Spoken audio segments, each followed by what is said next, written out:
call the meeting to order for Wicomico County Council Legislative Session 2026-04 for February 17th, 2026. The first item on the agenda, we're going to switch it just real briefly here. We are going to have the invocation first, and we have the great honor of having Dr. William Warren, a pastor of Allen Memorial Baptist Church, to do the first invocation for the Wicomico County Council. Thank you, Pastor. Thank you for the privilege and the invitation. Let's pray together. Our Father who art in heaven, hallowed be your name. For your name is above every name. For you are the Almighty Creator, who created all things and created all people. In your image we have been made, and you are worthy today of our praise and our honor. Your kingdom come, your will be done on earth as it is in heaven. O God, make our county like your kingdom. Make our county like your kingdom, so that justice will prevail for all people regardless of race, regardless of religion, regardless of status, regardless. Make our county like your kingdom. Give us this day our daily bread. O Lord, give these who lead us in the county your counsel. Lord, give them your wisdom today, so that as they make decisions, they are inspired by you to make choices that please you. And Lord, thank you for these men and women at the table here at the front.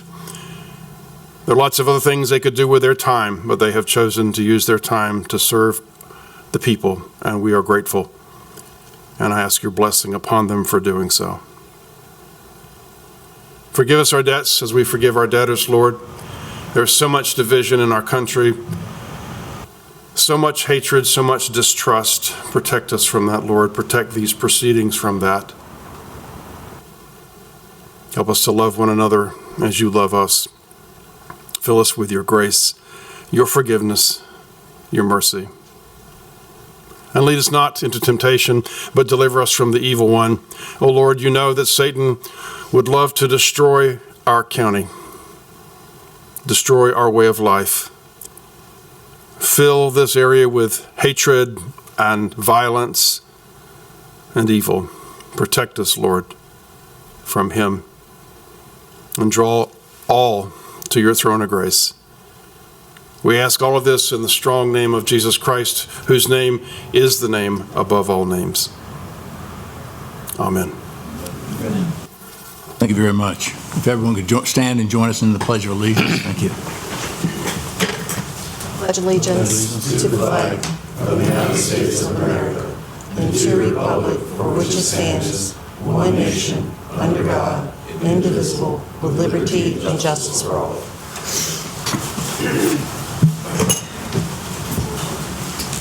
Entertain a motion from council to approve the consent agenda. So moved. Second.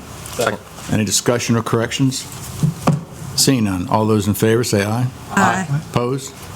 Motion is carried. Consent agenda passes unanimously. Now, this time on the agenda, we have a very important, very worthy certificate of appreciation to Pate Matthews for his years of service to Wicomico County. Pate is going to be retiring soon. He says he is. We're going to give him a proclamation, but he can change his mind anytime he chooses. Pate, if you could join me over here. Thank you.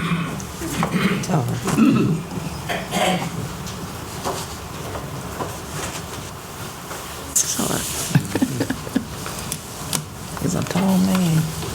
Good to see you. Come on up here.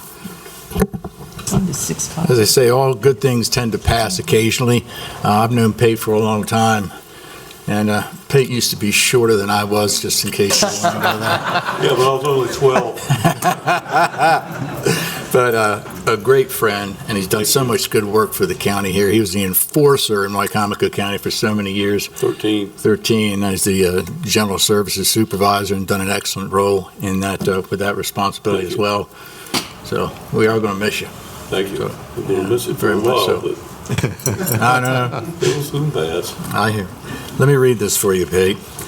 It is with great pleasure that the members of the Wicomico County Council extend this certificate of recognition to Lawrence Pate Matthews on his retirement from Wicomico County.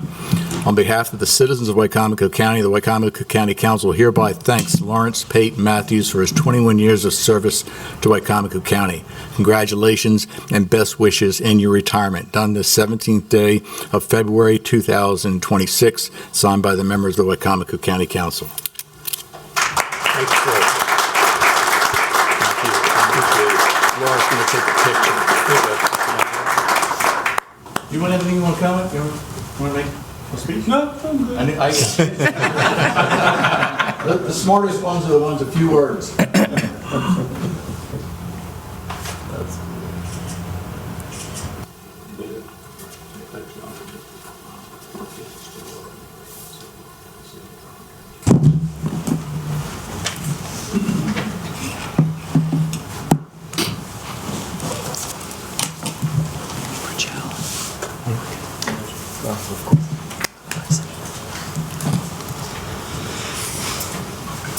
Good morning, Ms. Hurley. How are you? Good morning, Council President, council members, ladies and gentlemen. The first item on the agenda this morning is a public hearing on resolution number 36-2026. This is a public hearing, so the public hearing notice was published in the local newspaper and posted on the county's website. It's approving a supplemental agreement and memorandum of agreement with the U.S. Department of Transportation, Federal Aviation Administration. The agreement will allow the FAA to construct, operate, and maintain FAA-owned navigation, communication, and weather aid facilities in areas at the airport, together with the associated right-of-ways for access and for the installation and maintenance of electrical, telecommunications, and utility lines. The lease is for a term of 20 years, commencing October the 1st, 2026, and ending September the 30th of 2046. No monetary rent will be paid. And we have Mr. Tony Rudy here, our Director of Aviation, if you have any questions. This time, we open the floor for public hearing on resolution number 36, 2026. If you have any comments that you'd like to make in regards to this specific resolution, come to the podium. Please state your name, your county of residence, and your concerns. Okay. That concludes the public hearing on resolution 36, 2026. Entertain a motion from council to approve resolution 36, 2026. So moved. Second? Second.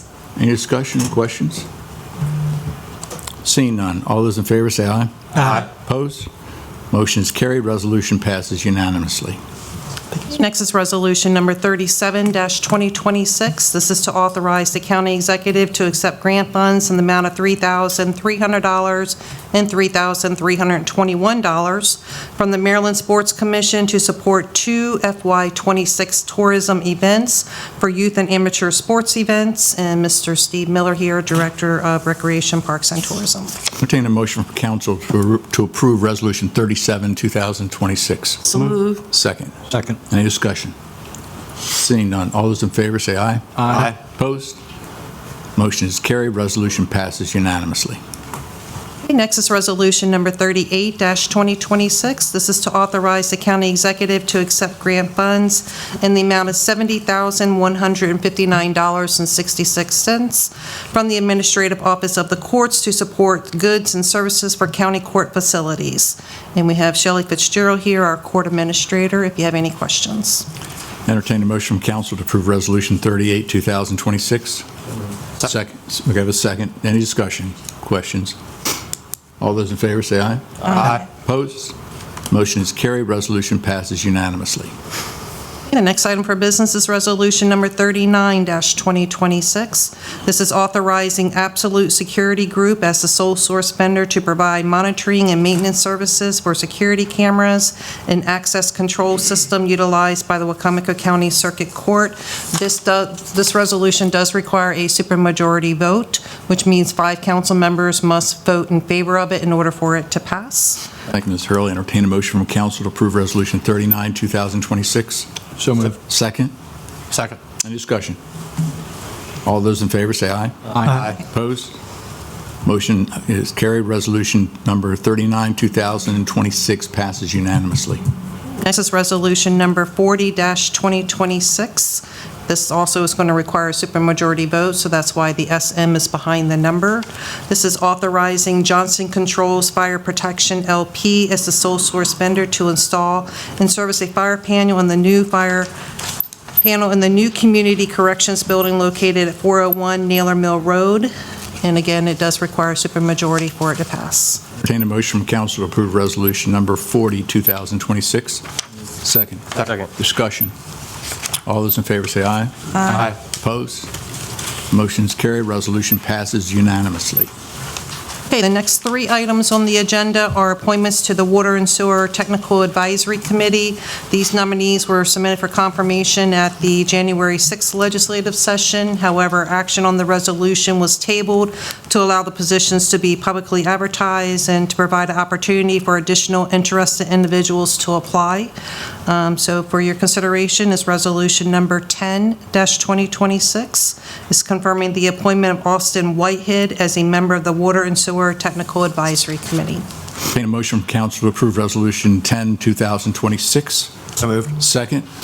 Any discussion? All those in favor say aye. Aye. Opposed? Motion is carried. Resolution passes unanimously. Next is resolution number 11-2026, confirming the appointment of Dallas Baker as a member of the Water and Sewer Technical Advisory Committee. Entertain a motion from council to approve resolution 11, 2026. Second. We have a motion second. Discussion. All those in favor say aye. Aye. Opposed? Motion is carried. Resolution passes unanimously. Next is resolution number 12-2026, confirming the appointment of William McCain as an alternate member of the Water and Sewer Technical Advisory Committee. Entertain a motion from council to approve resolution 12, 2026. Second. Second. Motion second. Any discussion? Just a question. Yes, Josh. Is this the, you said the alternate member for Lee McCain, correct? There was, just trying to make sure I understand this right, where there's three members that we're supposed to be appointing? One withdrew, One withdrew, yeah. Okay. and I'm guessing that Mr. McCain still has chosen to be the alternate and not the... My understanding is that they have received additional applications. One of them will be forthcoming, and they'll be appointed as a member, providing council agrees, and Mr. McCain will remain the alternate. Mr. Lakin's shaking his head yes. So we're good. Any further discussion? All those in favor say aye. Aye. Opposed? Motion is carried. Resolution passes unanimously. Next for your consideration is resolution number 41-2026. This is confirming the appointment of Steve Roser to the Audit Committee. Entertain motion to approve resolution 41, 2026. So moved. Second. Second. Discussion. All those in favor say aye. Aye. Opposed? Motion is carried. Resolution passes unanimously. Next is resolution number 42-2026, confirming the reappointment of Ralph E. Capen to the Audit Committee. A motion from council to approve resolution 42, 2026. Second. Motion second. Discussion. All those in favor say aye. Aye. Opposed? Motion is carried. Resolution passes unanimously. Next is resolution number 43-2026, confirming the reappointment of Dr. Thomas G. Keaton to the Audit Committee. Entertain a motion from council to approve resolution 43, 2026. So moved. Second. Second. Any discussion? All those in favor say aye. Aye. Opposed? Motion is carried. Resolution passes unanimously. Next is resolution number 44-2026, confirming the reappointment of Andy Kem, CPA, to the Audit Committee. A motion from council to approve resolution 44-2026. Second. Second. Any discussion? All those in favor say aye. Aye. Opposed? Motion is carried. Resolution passes unanimously. And I'd like to thank these individuals because they've been serving for a long time and they've done a lot of great work in helping our internal auditor, and as you should tell, with her hard work. The next item for business is resolution number 45-2026. This is approving a multi-year contract with Wilmington Trust, N.A. for banking, P-card, and investment services on behalf of the Department of Finance. Entertain a motion from council to approve resolution 45, 2026. Second. Any discussion or questions for Ms. Owen? Seeing none. All those in favor of resolution 45, 2026, say aye. Aye. Opposed? Motion is carried. Resolution passes unanimously. That's all I have, Mr. President. Thank you, Mrs. Hurley. Good morning, Mr. Benson. How are you? Morning, Mr. President, Council. We're here to introduce Legislative Bill 2026-02. It's an act to amend Chapter 125 of the Wicomico County Code titled Critical Area Resource Protection by repealing all articles and sections therein and adopting 22 new articles consisting of 99 new sections. This is here for a work session, I think at the last meeting, and this is one of these mandates that come down from the state, so that the vast majority of this is not something the county has any discretion about. It is something mandated by the state. It's here to be introduced. Understood. Thank you, Mr. Benson. Entertain a motion from council to introduce legislative bill number 2026-02. Move. Second. Second. No discussion, and I know we have Mrs. Taylor here, and Andrew, are you here? Yes, you're here for this too as well. If you just want to give an overview, I know we've done this before, but just, I would just like, I don't think the council has any questions. We understand, as Mr. Benson said, we don't have a choice on this, but just one more time, if you could maybe to reiterate to the public how or maybe or what changes they may anticipate, you know, and if none, fine, but just a brief overview again. Thank you. For the record, Andrew Illuminati, Department of Law. Tracy Taylor, Planning Director for Wicomico County. Colin Harrison, Environmental Planner for Wicomico County Planning and Zoning. Great, thank you. The Critical Area Commission has gotten into the practice of developing their own regulations. So regardless of what a local government ordinance might say with respect to critical area, we still have to abide by the state regulations passed by the Critical Area Commission. This process is an update to our local ordinance that is required. We received a grant to do this from the Critical Area Commission, and I'm going to let Colin speak to the process a little bit because Colin was the staff person in charge of this project. Sure.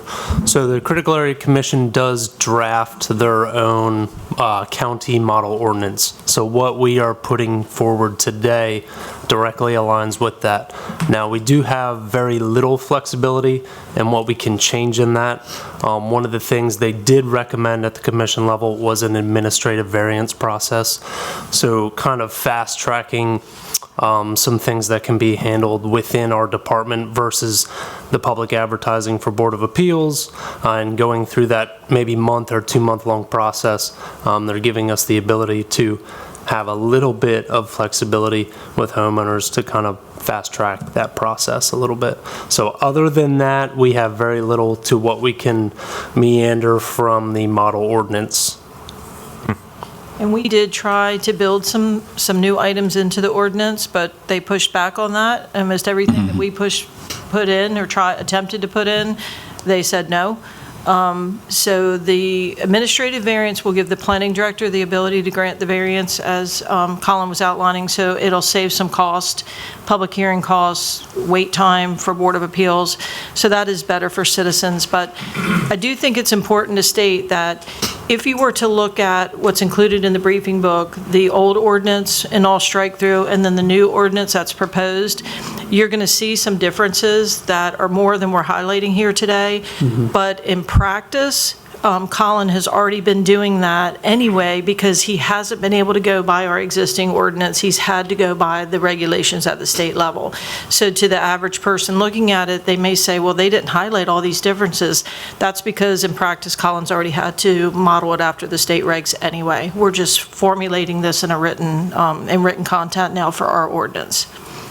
It's funny, you know, a lot of bills come before us with you know, amendments to this or amendments to that, and when you looked at it, Colin, I mean, you're right, talking about a little flexibility. The entire document was completely written off, completely.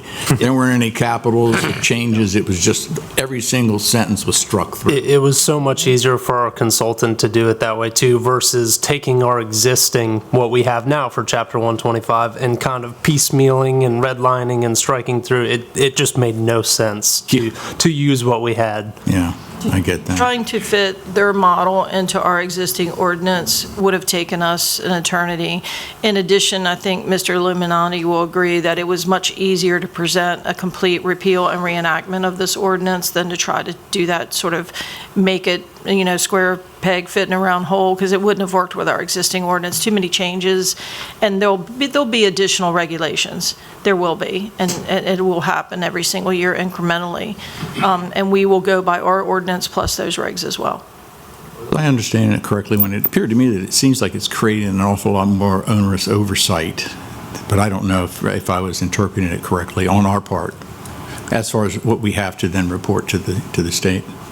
Most of that's about the same. Yeah, I would say it's about the same. Okay. I don't take any notice to anything additional to that. Okay, that's a plus. We have a chart that that says what the notification requirements are, and honestly, that really hasn't changed with this update.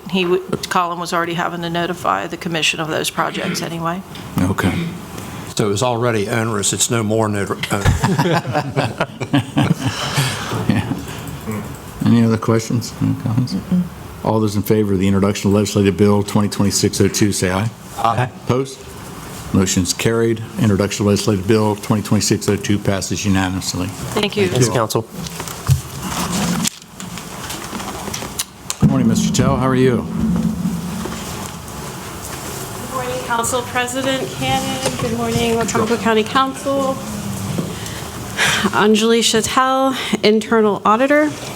I'm here to provide an update on the Wicomico County Anonymous Reporting Hotline, as well as to get your input into what do we do from here. So for background for the public, we had a contract, and I terminated the contract. I terminated it on December 31st, 2025, and this was based on several discussions and emails with the purchasing agent, the finance department, and the county attorney. As of December 31st, 2025, I had not received proof from that organization, the Council of Ethical Organizations, that it was registered with SSTAT, nor did I receive from them an exemption. When the contract was first created, there wasn't anything told to me that they had to be registered, but when it was time to get them into the system for the finance department to process an invoice to pay them, that's when it was revealed. The contract itself had a clause in it that specifically said that the contractor warranted in the contract through the terms, the standard terms and conditions, that they're qualified to do business in the state of Maryland. And so it became a question of what is qualified. Does it mean registered with SSTAT or providing an exemption? So that's why the contract was terminated. I worked with the council administrator to get quotes from different companies. All the quotes, or many of the quotes started escalating into the area where we would have to do bidding, the over $25,000 for a multi-year contract. So we then sought bids, and so I sent you a memo the other day on February 5th with bids from 6 different companies. The lowest bid was $8,881. They are not registered with Maryland SSTAT, but they said they would take steps to become registered if we chose to use them. And then the next lowest bid, where they are registered, they're $15,000 a year. And I would just like to preface, these quotes are based on the ideal of having a live agent answer the calls. If we wanted to use an artificial intelligence type hotline where the calls were recorded and a system created, it would be much cheaper. But we thought that maybe doing a human would be more important. So, but if you have input on that, I'd appreciate it, as well as the preference on which vendor. Comments? When you say not registered, does that mean that they failed, that they were not in good standing, or they just didn't bother filing at all? They did not bother filing. Yeah, that's crazy. Yeah, and I've talked to some other vendors who hadn't filed, and along the way, some of them decided to file because I guess maybe some contractors don't realize that they need to file with the state because they're not physically here doing something for us, but it's still an interstate contract, I guess. That's the...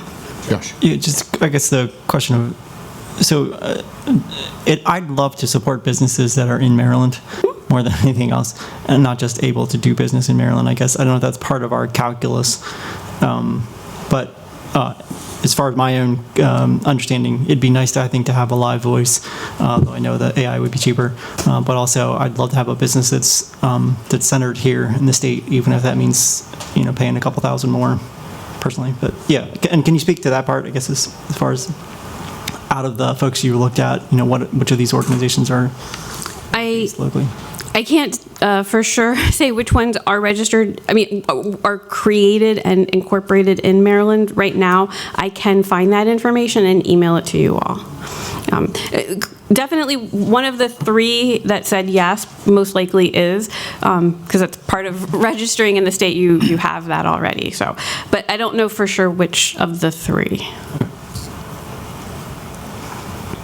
Let's see, you reviewed it as carefully as you did.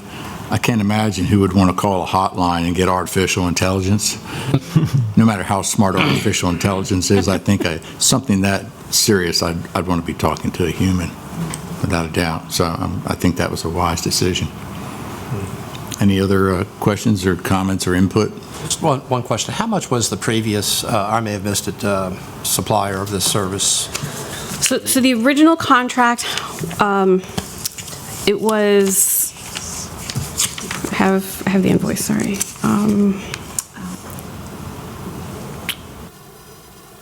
For 1 year, it was $1,140. That's without like a system that I would log into. It was a very bare bones. And then it didn't include the actual hotline phone number. And so they were trying to start making us pay around $800 a year for the phone number. So it probably would have been around $2,000 a year between the hotline phone number and the actual service. So these tend to have like systems that you can log into. They're more advanced tracking, and to be honest,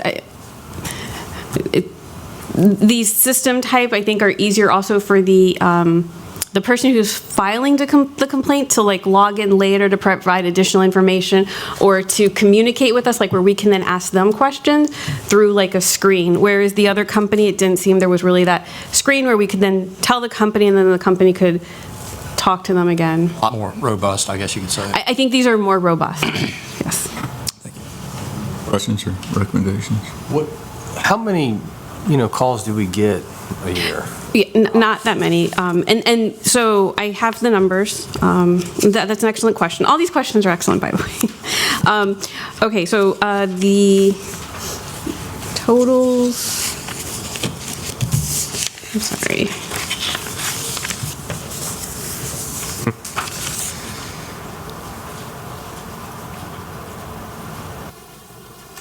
Okay, fiscal year 23, we had 1 report. Fiscal year 24, that's when I came on board and I did a massive marketing campaign, or sort of massive. It was 15 reports anyways that year. Then it dropped down to 9 reports. And then this year, fiscal year 26, it was 3 reports to date as of January 9th.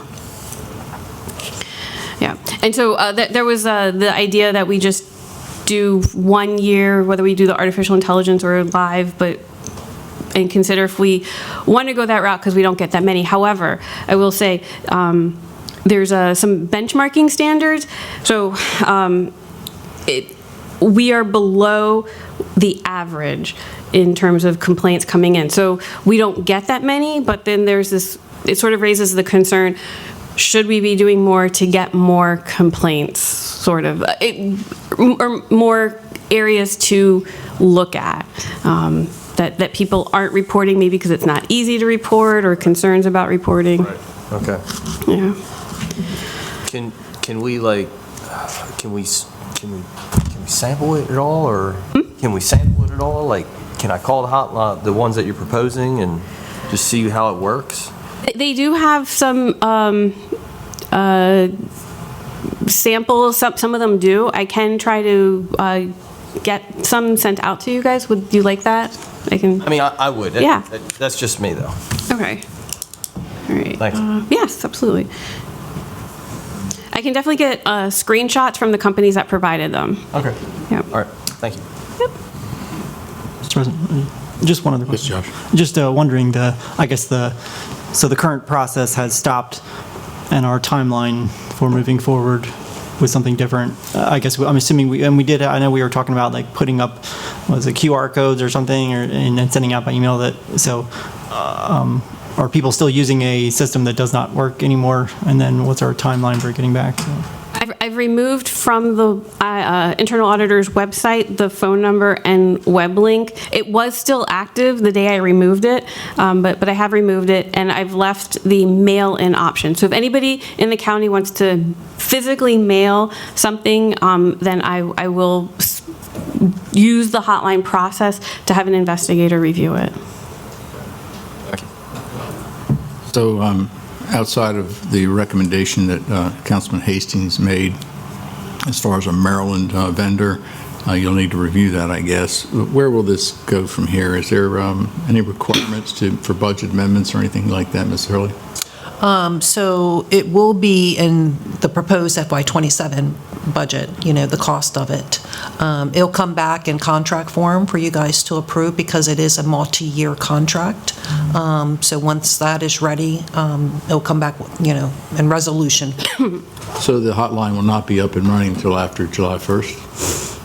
No, I believe it can be up and running now as soon as that contract is signed. Whether or not she's got the funding in her budget for it for FY26, we can have that discussion with her later today when we're talking about the FY27 and perhaps the balance of FY26. These prices are based on starting in the next fiscal year, but the vendor most likely would be willing to do some sort of like in-between period, part of the onboarding, ramping up of the system.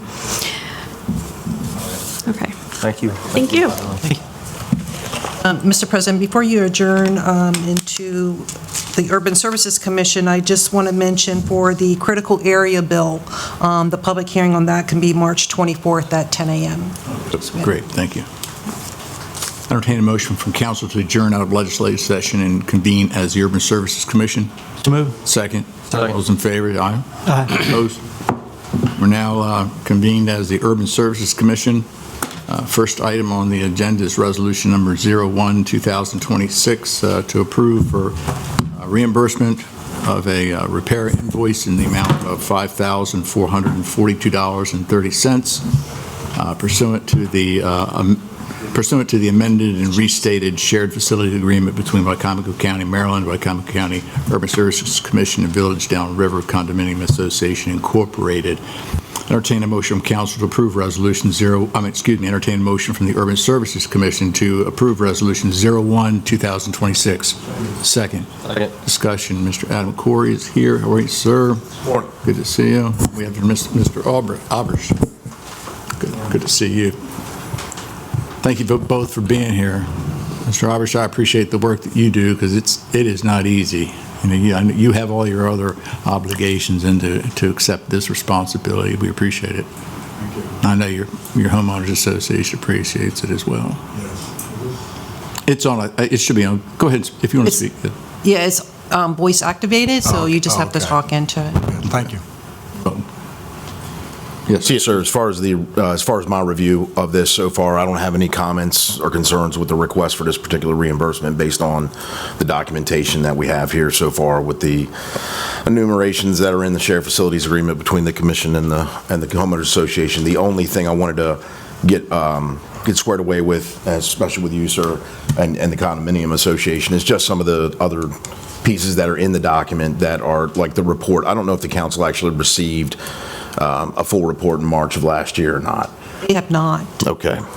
All right. So every March, the previous year, the council through the Urban Services Commission is supposed to be receiving a report from your operator effectively and your homeowners association that gives account balances, list of all equipment replaced. Part of that's being handled today, copies of maintenance logs, all of your MDE permitting and so forth. So I think after today's conversation, I understand there's some other needs and desires there as well that we could have a talk offline for any assistance we could render you. But like I say, there's a couple things we want to clean up there. We've talked to the operator. Yeah. About that issue multiple times, and I don't have an answer about why we have not submitted. We are now in the Mr. Irish, could you get closer to the mic so that, because I want to make sure everyone can hear you. We are now in the process of looking for a replacement. So That's what I hear. I need to talk. Yes, sir, absolutely. But as I said, I have no answer for that. Got it. Yeah, I would say whatever assistance we can give. I appreciate Mr. Corey making that recommendation, because I know it's a very difficult process for you to take that on yourselves, for the condominium association to try to take this entire project on by yourself. And any guidance we can help you with or assistance. I think one of the biggest thing, and Mr. Roberts, and for you and the rest of the condo association, obviously, is getting you in contact with the right appropriate people at the Maryland Department of the Environment and the Board of Wastewater Operators and so forth, and really giving you a good roadmap on how it's supposed to work so you get the best service and bang for your buck. Right, I agree with that. Yeah. Any other questions or comments? Yes. The only thing I have, and it's come up after I submitted that request for reimbursement, was that there was no labor that was added to that. We have currently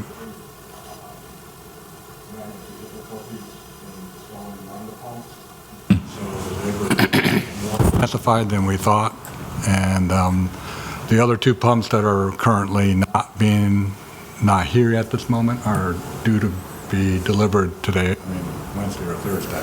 Are these your terminal end pumps that are sending your treated effluent out to the dispersal fields? Or are these pumps that are coming into the headworks of the unit itself? They're the ones that are dispersing out. Okay, so they're your dispersal units, all right. Yeah. So we replaced SBR1. We got an SBR2 that is not quite ready yet because of the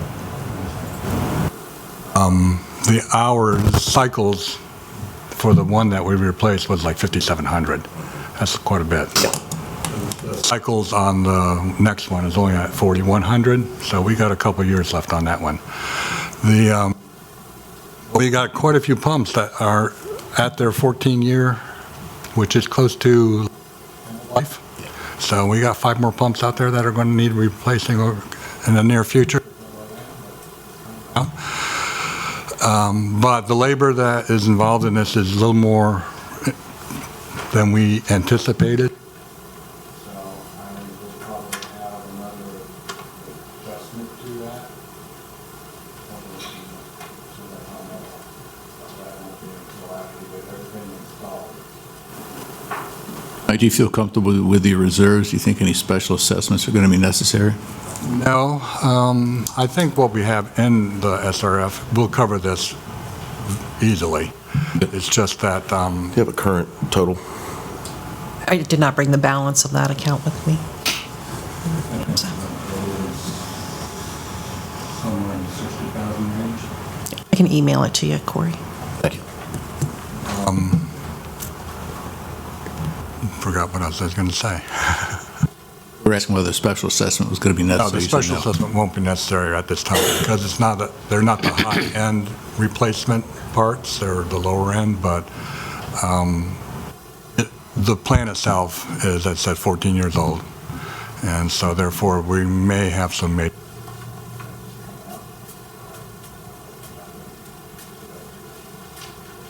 The only other question I had for the benefit of the commission is, when was the last time that the site had a physical site inspection by the department? I don't ever recall one ever Okay. being done. Just curious. I would have thought there was something in the agreement that required it. It's supposed to be done on a yearly basis. Annual basis? Was it MES? Who was supposed to be doing this? No, so the Department of the Environment, through the groundwater discharge permit section of the Water and Science Administration, they're the permitting authority. So, I think we can kind of get together, I think, after the fact here and start to, help you out a little bit with how to, I agree. get on the right path, so. Any questions? No. Any other comments? Seeing none. All those in favor of Resolution 01-2026, say aye. Aye. Opposed? Motion is carried. Resolution passes unanimously. Thank you, gentlemen, very much. Thank you. Entertain a motion to adjourn from Urban Services Commission and reconvene in legislative session. So moved. Second. Those in favor? Aye. Opposed? Now reconvene as the Wicomico County Council in legislative session for February 17th. more, or I'm staying? Can't remember. Well, what? I'll be right back. Okay. Ms. Hurley, we back to you. No, I believe we're on public comments. Oh, we are? Okay. Yeah, thank you very much. This time, we open the floor for public comments. If you have any comments you'd like to make, please come to the podium, state your name, your county residence, and your concerns.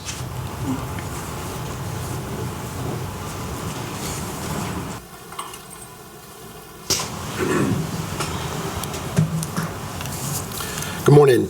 Joe White, Wicomico County. The Water and Sewer Commission appointments started to come through today, and it was good to hear there was some more applications brought in. I'd like for you all to entertain adding more folks to this commission. I think three of the best people in the world aren't always going to make decisions based off of a large county like Wicomico County. 5, 7, I think 7's the right number. Not everybody has to be an engineer on that committee. They're going to hire engineers. This has been said before. I believe I've even said it. We could use some folks that are part of municipalities, and we could also use folks who are in rural villages, because this is going to impact people in different parts of the county differently. So without representation, there is no representation. I want to bring up one thing. I saw Governor Moore's State of the State address last week, and it's always hard to watch any politician kind of pound their chest for things that I don't know that he spent a lot of time here in Wicomico County. I think it was pretty obvious. He was talking about how we were going to make the best schools in the country in Maryland and all this spending. I'd like to remind everybody that our county is forward funding Fruitland Primary after the state promised us their part of this money. I would like us to consider a response. I'm seeing more and more state overstepping their bounds into our neck of the woods, and I'm not sure that it's over. There's some bills out in the House and the Senate right now in Maryland that I think we need to make sure that we weigh in on behalf of our citizens here. No one knows us better than us. One of which, you just watched the 2026-02 bill introduction. I just want to put a couple of thoughts in your head, a couple guardrails, a couple words, slogans that were mentioned in there, and not in malice, not at all, but this is so much easier, this is faster, this will cost less money. I'm not sure that that's exactly what these new regulations are. Getting rid of the Board of Appeals or eliminating or limiting their aspect could in fact impact something like the Forest Grove Road commercial building that was put in. This variance was allowed, but they had to hear that. And that's part of the process. I live near Forest Grove Road, and if there's going to be a business put in an agricultural residential area, it should go there. It should not be administrative. So please don't give up our rights very easily. Please look into that some more. Mr. White.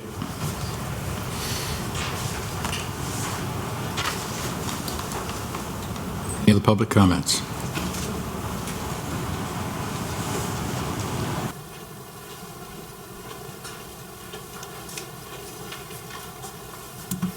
Good morning, Council.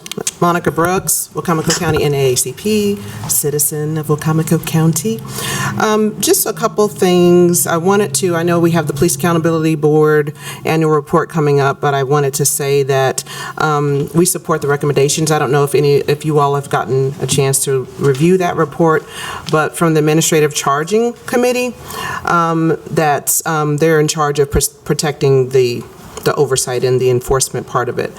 But they said in there, one of the things I'm summarizing, community members should not be expected to know what internal police policies, such as body-worn camera or car camera requirements, are violated. And so the basis of it is there are things that occur in a complaint that the complaint is isolated, but there are other things that occur around the complaint that the citizens may not be aware of, and the Administrative Charging Committee is saying, we want to have more influence over observing those things and not leaving it to internal, to expand to 60 days before the actual agency does any disciplinary actions, to give the administrative charging committee an opportunity to assess it. Because what happens is, like the complaints I continually make, when you look at the results of the Police Accountability Board's findings, it looks like nothing. Like nothing's happening.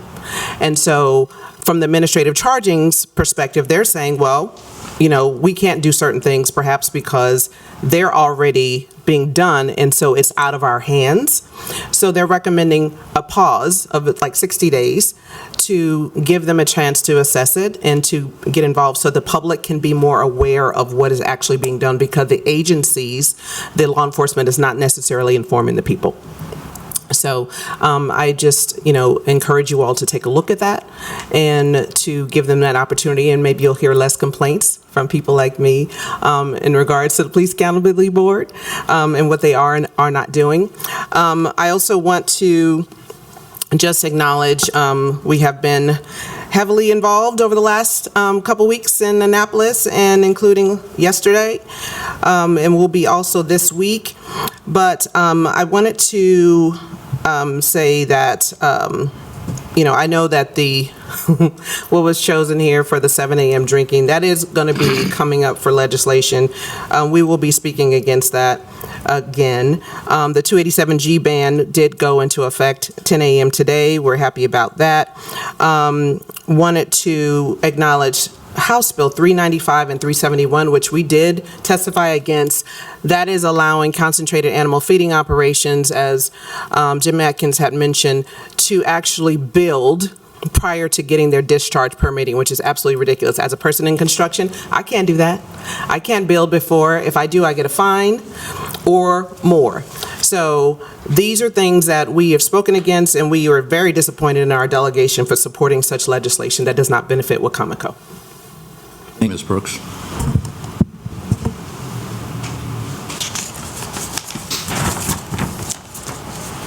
Morning, everybody.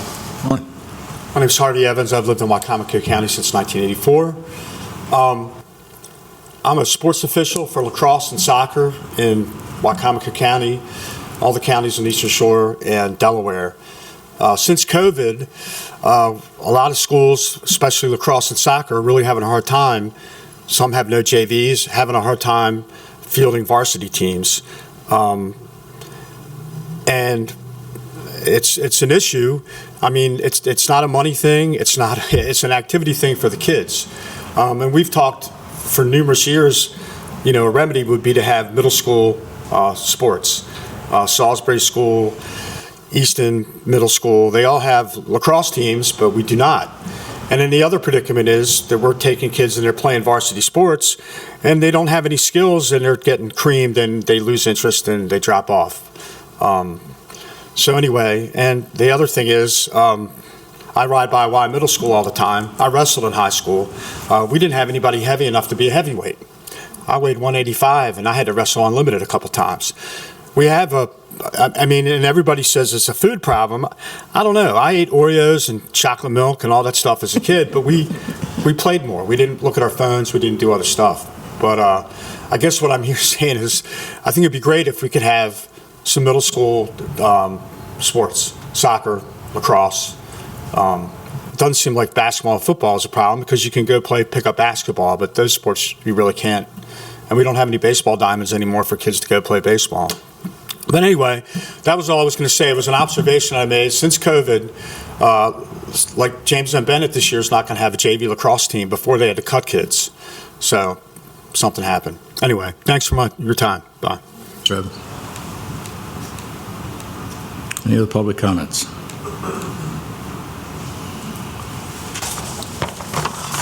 Seeing none, that concludes public comments. Council comments.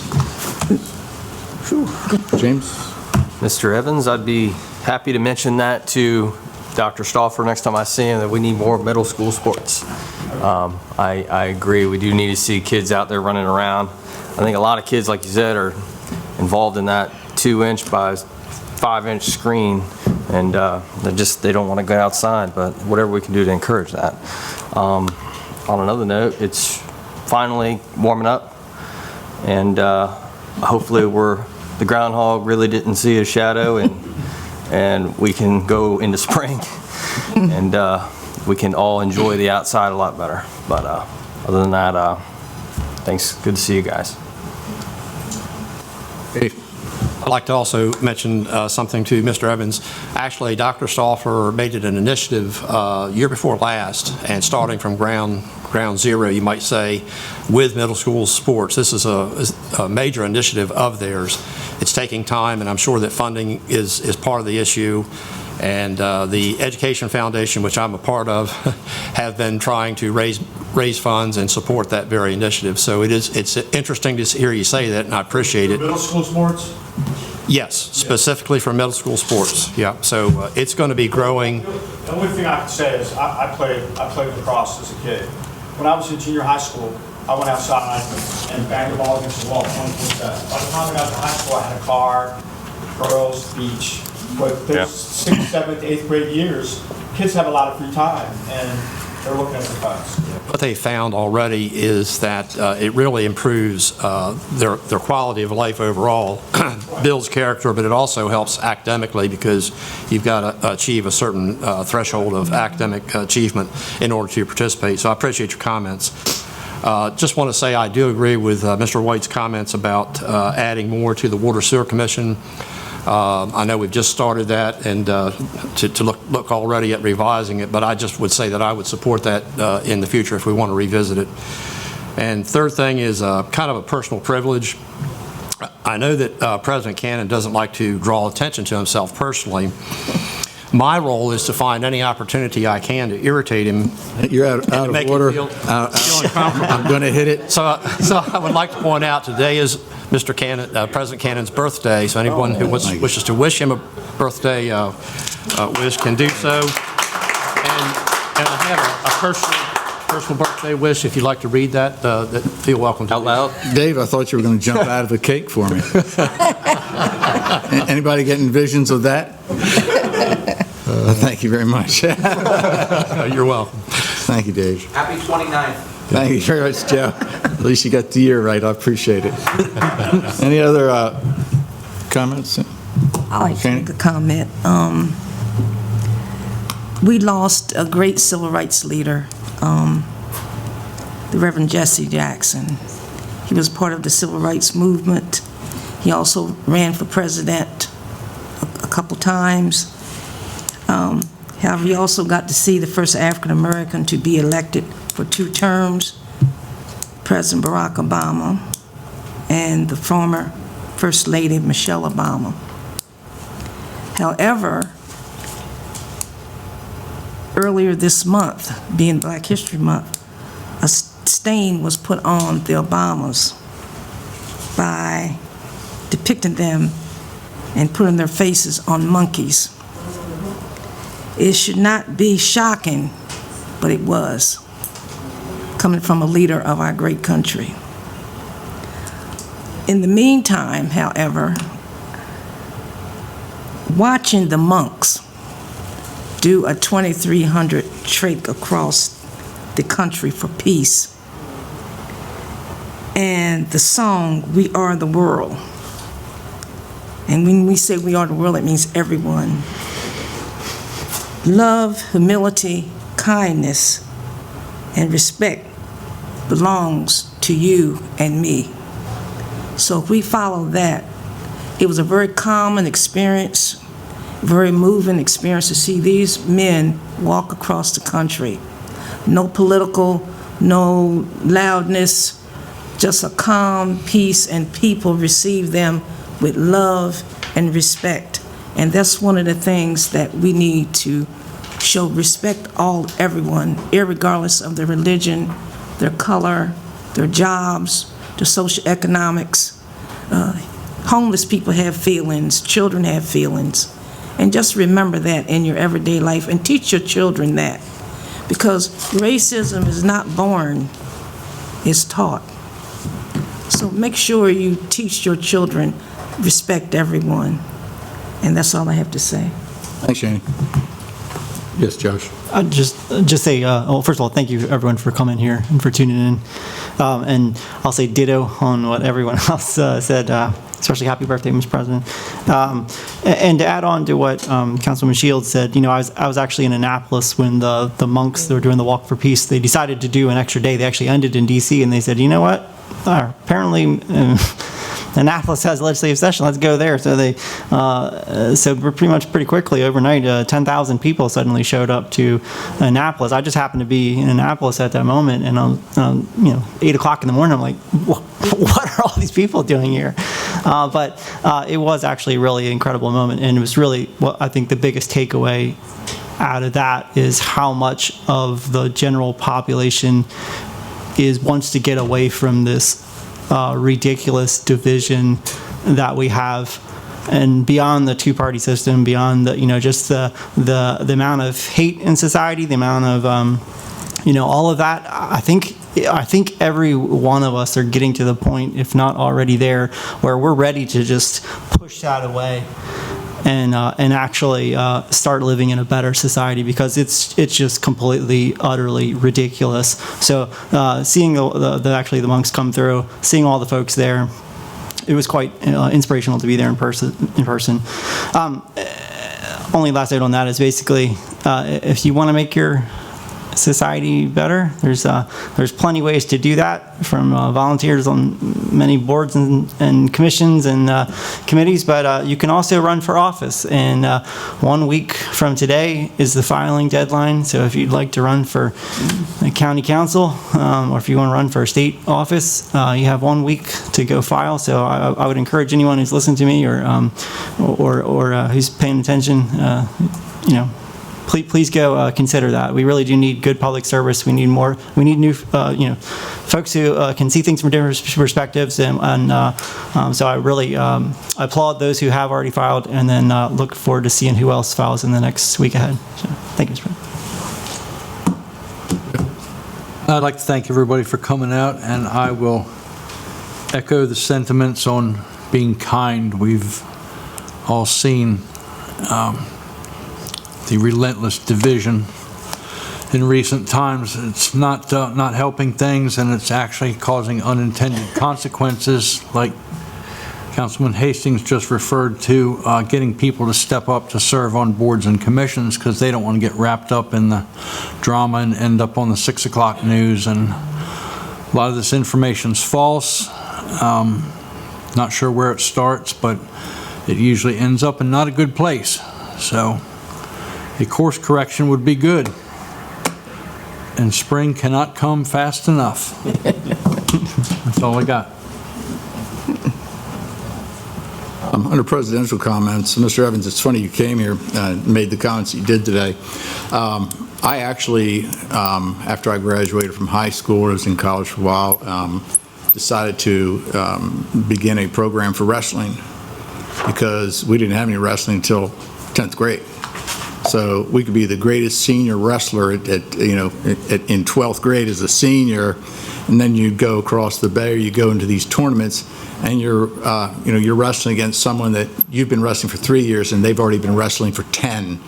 Right. So you can imagine, no matter how good you may have been in Wicomico County, when you go over to Rising Sun or somewhere else for regionals or for states, it was a real challenge.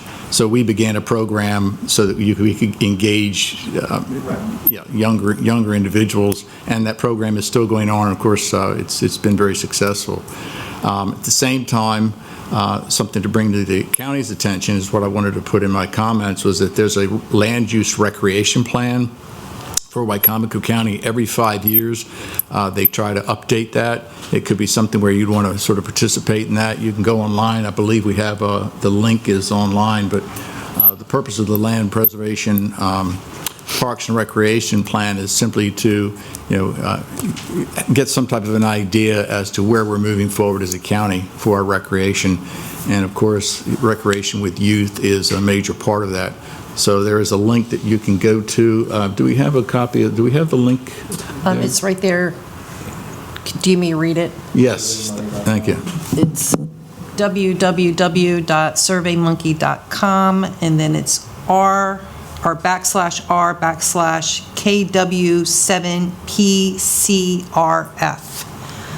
And you can see that. And if that doesn't work for you, all you have to do is type in land use recreation plan, Wicomico County, anything to that effect, and you'll get to the page. It's really well done, and it'll show you the exact link that you need to hit in order to fill out the form and let the Wicomico County know exactly what you're interested in when it comes not only to land preservation, but also to recreation in Wicomico County. But there's a fine line between travel sports, which we have way too much of, people that have money, Right. and middle school, after school activities. That's what we don't. I understand. It's certainly something that, as a county, Steve Miller is very good, and we cooperate quite often with the local school systems. So we could probably, try to figure out a way to transfer those responsibilities if possible. That being said, entertain a motion from council. Hang on a second. Entertain a motion from council to adjourn from legislative session to go into an open work session, followed by an administrative closed session pursuant to Section 3-104 to discuss the proposed fiscal year 27 budget with staff. So moved. Second? Second. Discussion? All those in favor, say aye. Aye. Opposed? Legislative session is adjourned. The first open work session that we have, a priority letter for the Maryland Department of Transportation. Mr. Adam Corey is back here.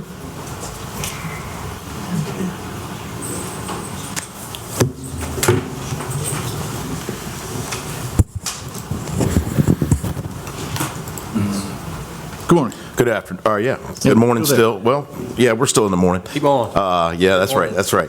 Adam Corey, Acting Director of Public Works. Get out here all the time.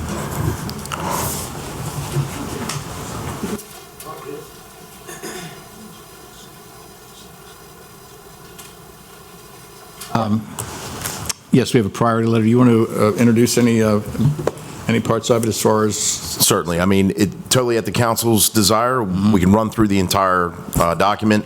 Obviously, some of the projects, as you know, that are listed in the letter of recommendation for transportation improvements are going to be coming from agencies outside of the Department of Public Works.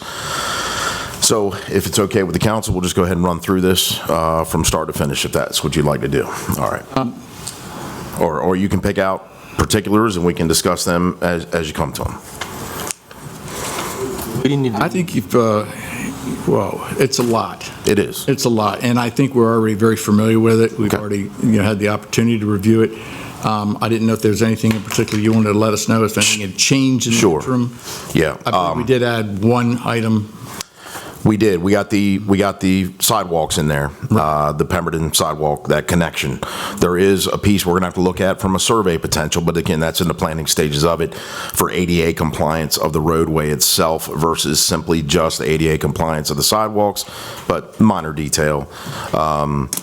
Town of Hebron did get back to us, and we've put that in here. That is not in your initial iteration that was submitted to council, but Town of Hebron has gotten back to us. The two that they want considered are the Rail to Trail initiative. There's that abandoned rail line. It goes pretty much from Brick Kiln Road there at Willing Drive all the way through until you get to Hebron. They want to ask MDOT for assistance with planning, design, and construction of a true rail to trail of that abandoned portion. The second is a traffic signal warrant analysis. This is requesting revised traffic signal warrant analysis for the intersection of MD 670 and MD 347 at the US Route 50 intersections. So those are the ones from the town. We are still waiting on responses from the city of Salisbury, the town of Fruitland, and Salisbury University. But there's room in the document to be able to add those things in, but we have to have it by the end of this week. Josh? I've got a couple from my district, if it's appropriate. Go ahead. Yeah, the ones that I've had since we've last talked, I've been grabbing those. And I don't know the best processes because I know it's mixed together. This is going to the state, but if some of these are cities, some are counties, some the university has its own piece. But for my district, so College Avenue and Eastern Shore Drive, we know that the current plan actually does include the I think it's in the city section.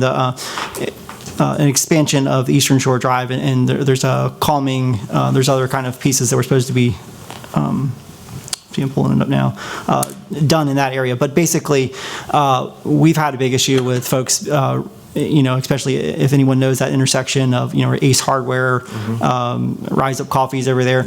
We've had university students that are basically walking across that space, and there's no stoplights, there's no, anything.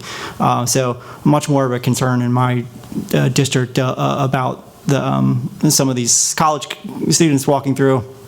In addition to, I should say, of course, as you know, right across from that is Bennett, a school. So we've got a lot of students who are distracted, and there's no infrastructure there to support them walking across without being hit.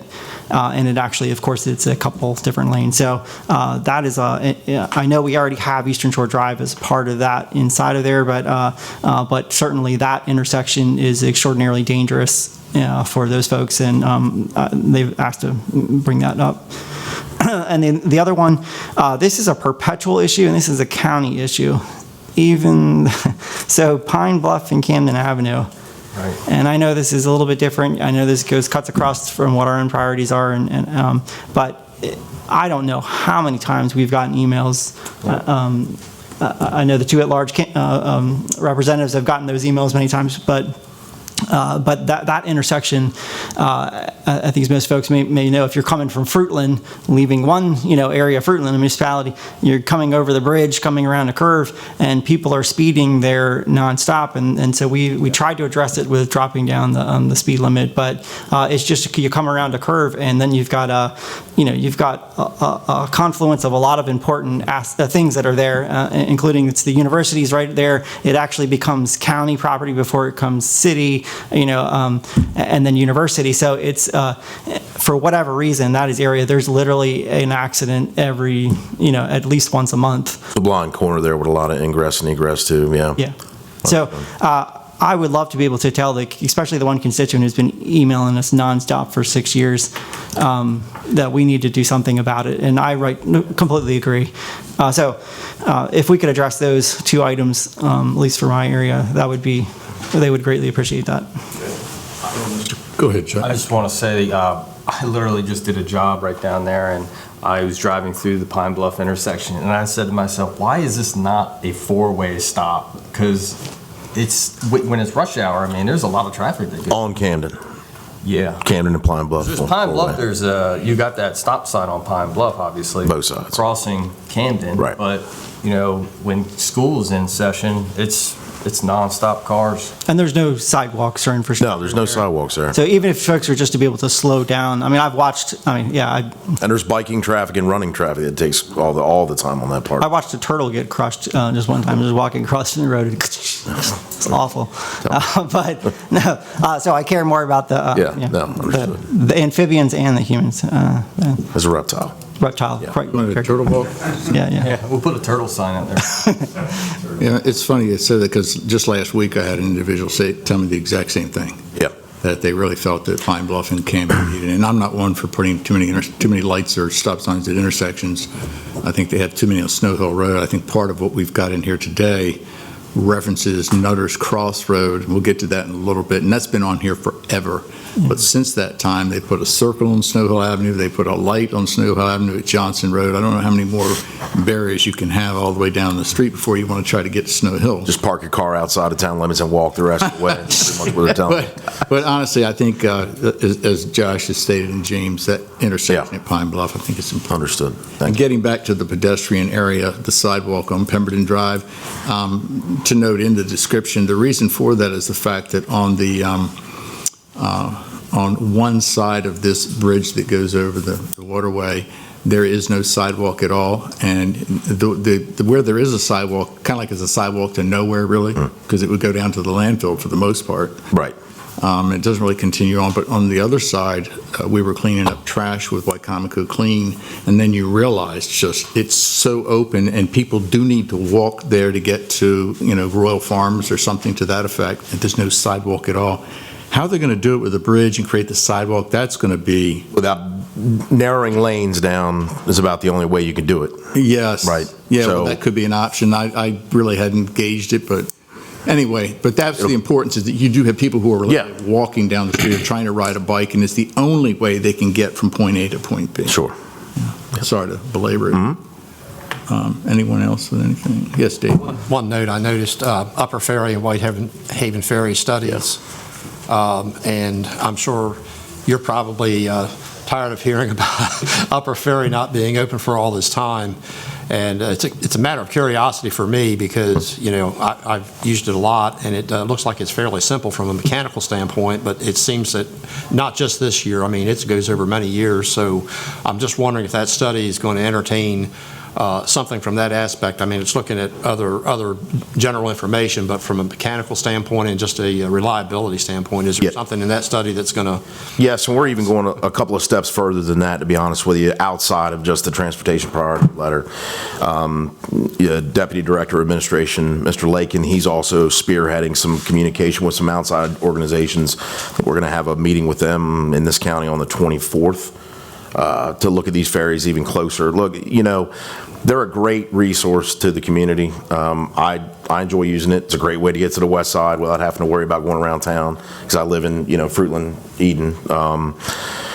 So getting it back online for where it stands right now is, it's our goal this week, obviously, with, you know, some of the weather delays and the ice, that was an issue. But looking at it from a longer-term management strategy, there has been discussion about a third ferry and putting it in rotation. Right, when you're having them come out, you're putting them, you know, one's on standby, one's going into Upper, the Upper moves to Whitehaven. When it gets out of its rotation, it comes back. So you don't have these significant delays. There's other considerations that need to be taken into account there as far as a unit that's sitting still too long. But if you can rotate them quick enough, are you getting the service hours on them to not have parts, you know, prematurely break down and so forth. But the ferries, for the most part, I mean, when you look at them from a standpoint of mechanics and what they truly are, they're just simple. It's the amount of time and money it takes us to get them moved elsewhere and worked on and then returned is just, there's too many variables there. So we want to make sure that that study is inclusive enough that we're looking at all potential options to resolve the issue that we're having with delay. I just wanted to make note of that. I'm glad that you all are focusing on that. Yeah. Thank you. There's two comments in there. You have under road and facility improvements, Shortridge Road? Yes. For Warwick Community College? Yes, sir. That's correct. That's the egress to Route 50? Correct, for Warwick Community College. Which is extremely important. Yes. But is it redundant with the fact that down at the bottom of this, you do have Warwick Community College with US Route 50 access plan for Warwick Community College? There's two parts. Those are different. They're connected in the same project, but they're both important because Warwick needs to be in the letter as well for their portion, the deeded access of Shortridge, and then obviously us effectively working with MDOT to get the access off of there. Same project, two asks. Yeah. That's important. Anyone else with anything? Okay. Where are we going to go from here now? I mean, with the input. So couple extra days to the end of this week to get any remaining outside party and municipality, any last minute updates they want, take into consideration the comments that we got from council just now today. And then I believe we have to have the document finalized and in queue by April 1st. Tracy, is that correct? That's correct. Okay. So there should be the 3rd, I believe, of March would be the next date for resolution of acceptance. I just have one question for council. In the past, sometimes we've had a public hearing on this and sometimes we have not. I don't know of a legal requirement that we have to have one, but do you want to have a public hearing on March the 3rd for this? Yes, okay. Yeah, public hearing, right. Give me enough time? Oh, yeah, for sure. Okay. March 3rd.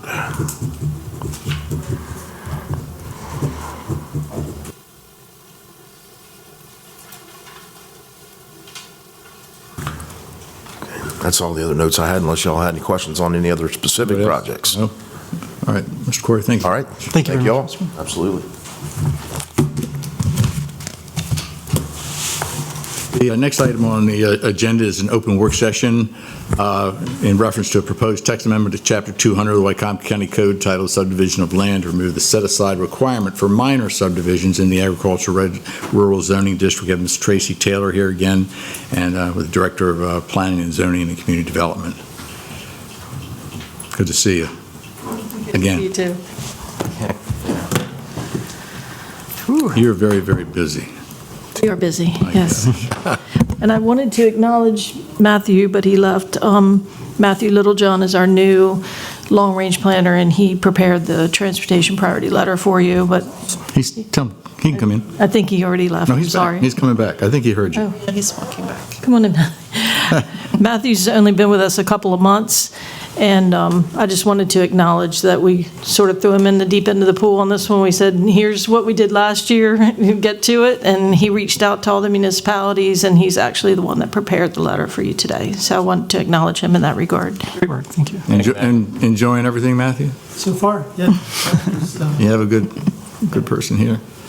We're very pleased. We're very lucky to have him and his level of experience that he brings to the department. Very pleased.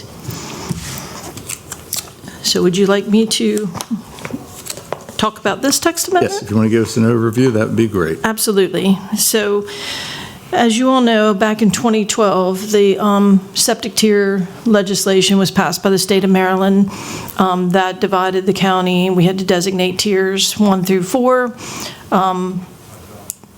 During that process, the state of Maryland said you can revise your definition of a minor subdivision. Whatever it is now, you can change it to go up to 7 lots would be the maximum.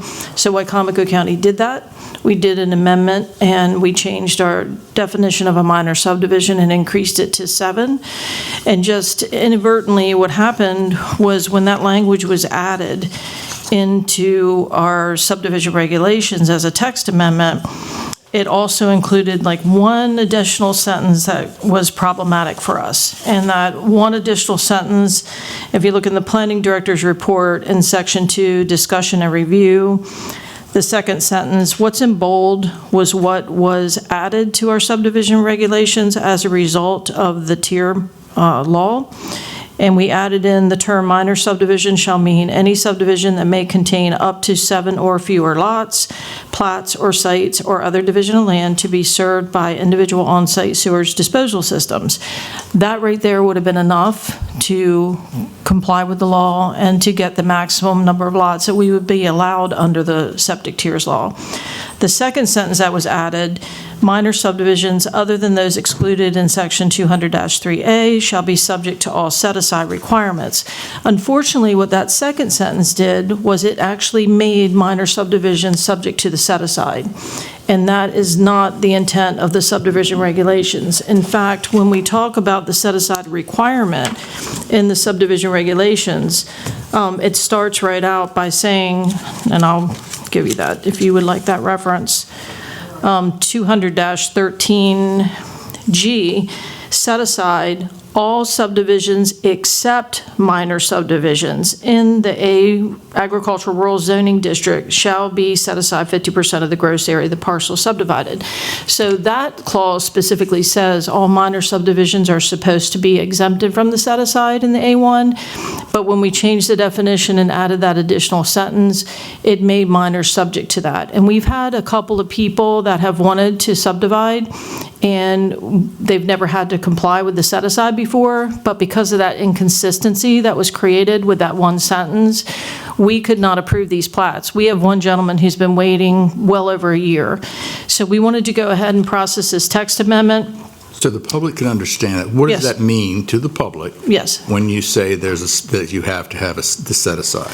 In the A1 zoning district, if you do a major subdivision, which is anything over 7 lots, you have to set aside 50% of the parcel for open space requirement. So for ease of reference, if you have a 100-acre parcel and you're going to do a major subdivision, 50 acres have to be part of the set aside and the other 50 acres is what's allowed to be developed. That clause in the subdivision regs was never intended for minor subdivisions, because as we all know, minor subdivisions, you don't have the same level of infrastructure, you usually don't have the same amount of land, and it was expressly exempted from the set-aside. When we added that other sentence in the amendment, text amendment, what we did in 2012, it created a conflict. And so we were just trying really to clear up an inconsistency and do what was the intent of the subregs anyway. And once we clear that up, what will that mean to someone who wants to do a minor subdivision? They will not have to comply with the set-aside requirement. And this is only, set-aside only is in the A1 zoning district anyway. It's not in any of the other zones. But we do have an individual who wanted to go beyond, before the exemption was, we had 3 lots, and once you did the 4th lot, it became a subdivision review. The way that this is worded now, anything between that 4 lot and the 7 lot would have to do the set-aside, and that was not the intent of the code. It was anything minor wouldn't have to do it. It's it was an unintentional consequence of trying to adhere to the tier law and the new definition for minor. Josh, you're okay with that, right? Yeah, I was just going to, I guess if we're spelling that out a little clearly, I know this it gets a little wonky, so I appreciate folks who are listening in and as we try to explain this in the right way, but the regulations in SB 236 was basically for public water and sewer projects, larger, major subdivisions, correct? And basically, we then applied those same kind of set-aside to these septic system, different kinds of well and septic type projects. Is that correct? So the septic tier, in the simplest form, the 4 tiers, the tier 1 was anything public sewer currently being served. Tier 2 is anything planned to be served, so like a municipal growth area. But also, in the Tier 2, you cannot do a major subdivision on septic, because the thought behind that is that you would annex and be on public sewer. Tier 3 is the only tier in the county that you can do major subdivision on septic systems. And then Tier 4, you cannot do any major subdivisions on septic, you can only do minors. So as you can see, the Tier 4 is our A1 district. So we know that in the A1 district, we're not going to have any major subdivisions, they're going to be minors, and the minors should not be required to have the set-aside, because that's what the subdivision regs say. Yes, James? So, if I wanted to develop 100 acres, I could just have 5 different small minor subdivisions and get around developing the other half, or is there? Parcel boundaries as they existed by the effective date of the septic tier bill in 2012. I want to say July 1, but I don't quote me on the actual month and day, but definitely in 2012. Any parcel boundaries in a Tier 4 as of that date can only have 7 lots, regardless of size of parcel. So it doesn't matter if you have a 1,000-acre parcel or a 100-acre parcel, you can only have 7 lots. Okay, all right, thank you. Any other questions? No? Where will this go now? So it can come back for introduction at the next meeting, March 3rd. Okay, everything good? Sounds fine to me. Okay, great. Matthew, Thank you. Thank you. Good meeting you. Thank you, Tracy. For the next agenda item, actually, I had informed them that they would need to come after lunch, because we're ahead of schedule. I would think that they're not here. Well, Expect that to happen, didn't we? well, we have emergency services, it looks like. Mr. Crowder, you may get out of here early today. And you can have lunch with us. Always a pleasure. We're glad to have you here if you want to have lunch with us. Yeah. Okay, good morning. Lorenzo Cropper, Director of Emergency Services. Tim Chrysler, Deputy Director, Emergency Services. Have you here, gentlemen. Mr. Cropper, I'll let you go first if you'd like to. If you want to just give us an overview and if council has any questions, feel free to ask. Well, we were talking about the CIP. With the CIP, we've got some pretty large items in there. We were told last year right at the end that we had to do a multi-million-dollar replacement of our public safety radio system to the cost of approximately $20 million. Thanks, Pam. My savior coming in the door. My savior. Pam Olin, Finance Director, sorry. See you. So, Thanks for being here. The system always seems to come up, doesn't it? And it's always so expensive. It's like every. they're constantly changing it. Yeah. I mean, they are no longer going to support our existing system, so they're not giving us a choice but to upgrade it. Wow. And you have it planned for 29, right? Fiscal year 29. So that's the start of the project. It actually extends out multiple, I think it extends out into 32. 29, we have 29 and 31. Yeah, 29 is the start of a part of it, 31 is the next part, and then 32, I believe, is the last phase. Pago. Let me see. It's a lot of money for some radios. No, there's actually a part, 32 we'll get to skip. 33, there will be about $4.8 million necessary. And then 34, pricing is not yet available just because it's so far out. So in what we have before us, unless there's something prior to this, it just says 29 and 31 here. Correct. And In the notes. The text says it. Yeah, the text talks about the other part, just so that council's aware that this doesn't end in 31. I got you. It continues on because it's a multi-phase thing to upgrade everything. I mean, if the county wins the lottery and we decide to do it all in 1 year, then it could be moved up. But at the moment, we're phasing it based on cost, priority, and when certain portions of what we have become obsolete. So I sat down with Motorola and Emergency Services, it's got to be 6 months ago now, maybe even a little longer, to start putting together this plan. And we looked at the obsolescence of all items and when Motorola would stop servicing those, and that's how this plan was crafted. Any questions on the radios? It looks like, if I may, 8 years ago was the last time that you had an upgrade, is that correct? Or when the last upgrade occurred, I think? Approximately 8 years ago is when they put the new system in at that time. It was 2017, 2018. It does seem like a pretty short period of time. I know technology goes at light speed, but and is Motorola the one and only potential source for this? Are you shopping other brands? And I know how prominent Motorola is. So because of the necessity to be able to talk with all of the systems that we have, the systems the state has, that kind of stuff, at the moment Motorola is kind of the sole source vendor that we kind of have to go with. There isn't somebody else that I'm aware of, and maybe... Well, we would actually have to replace the entire system if we went with another vendor. That's the biggest issue. So we wouldn't be able to piecemeal it the way we're currently piecemealing it. We would literally have to do the whole thing at one time, because we would then have to change all of our technology at one time. So in effect, it's a sole source situation, and I'm not saying that in a bad way. Yeah. That's just the fact of the matter. Yes, it is. Yes. Motorola's kind of got us. It's kind of like your iPhone becomes obsolete after a period of time and it can't upgrade and that kind of stuff. That's the same concept with these things.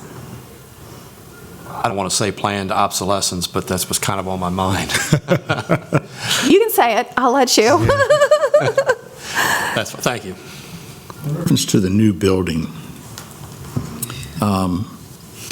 you're saying that a larger, more modern facility is needed to provide expansion space. I was under the impression, as it states in here, when we did the original public safety building, that there was going to be an expansion, an area allowable for some expansion, but are we saying that that's not the situation?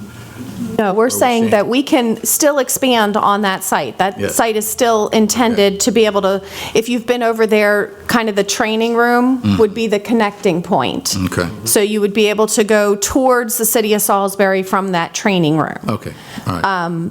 The intention is, that is still the intention of that site, is to have emergency services connect on to that building for two reasons. One, that right now our backup location is however many yards it is from the old sheriff's office to the correctional facility. That is not the best. If there is some sort of natural disaster in this county, the hope is that if you separate the two and put some space between them, yes, there's still not a ton of space, but you need to stay within the city of kind of the Salisbury limit anyways, but it helps to have them not be on the same campus. This is a refresher. What are we doing with, then going to be doing with the current space where emergency services is and the sheriff's department? Is that all going to be in corrections? So my understanding of the current plan, please correct me if Lorenzo, I'm- sure. Right now, the existing 911 center would be the backup. So the current plan is that right now, we have to maintain our current backup in the old sheriff's office. When we build this next facility, we would be able to decommission that section of it, and then that building 100% would be able to be repurposed for the county.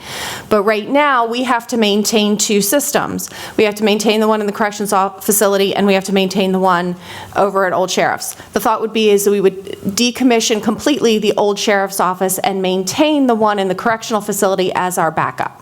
That's is that the 911 refresh that's going to cost $3 million? No, sir. The 911 refresh, approximately every 10 years, the Maryland 911 Board requests that you update your 911 center. They actually do every 5 years for the 911 telephone system. We're coming up on the 10-year mark. And in the past, they have requested that we update every 10 years, just modernize things. Due to the fact that it doesn't appear that we're going to get a movement on the new building at no time soon, this would be take the place of that right now. God, it seems a shame that we've got to invest $3 million in it.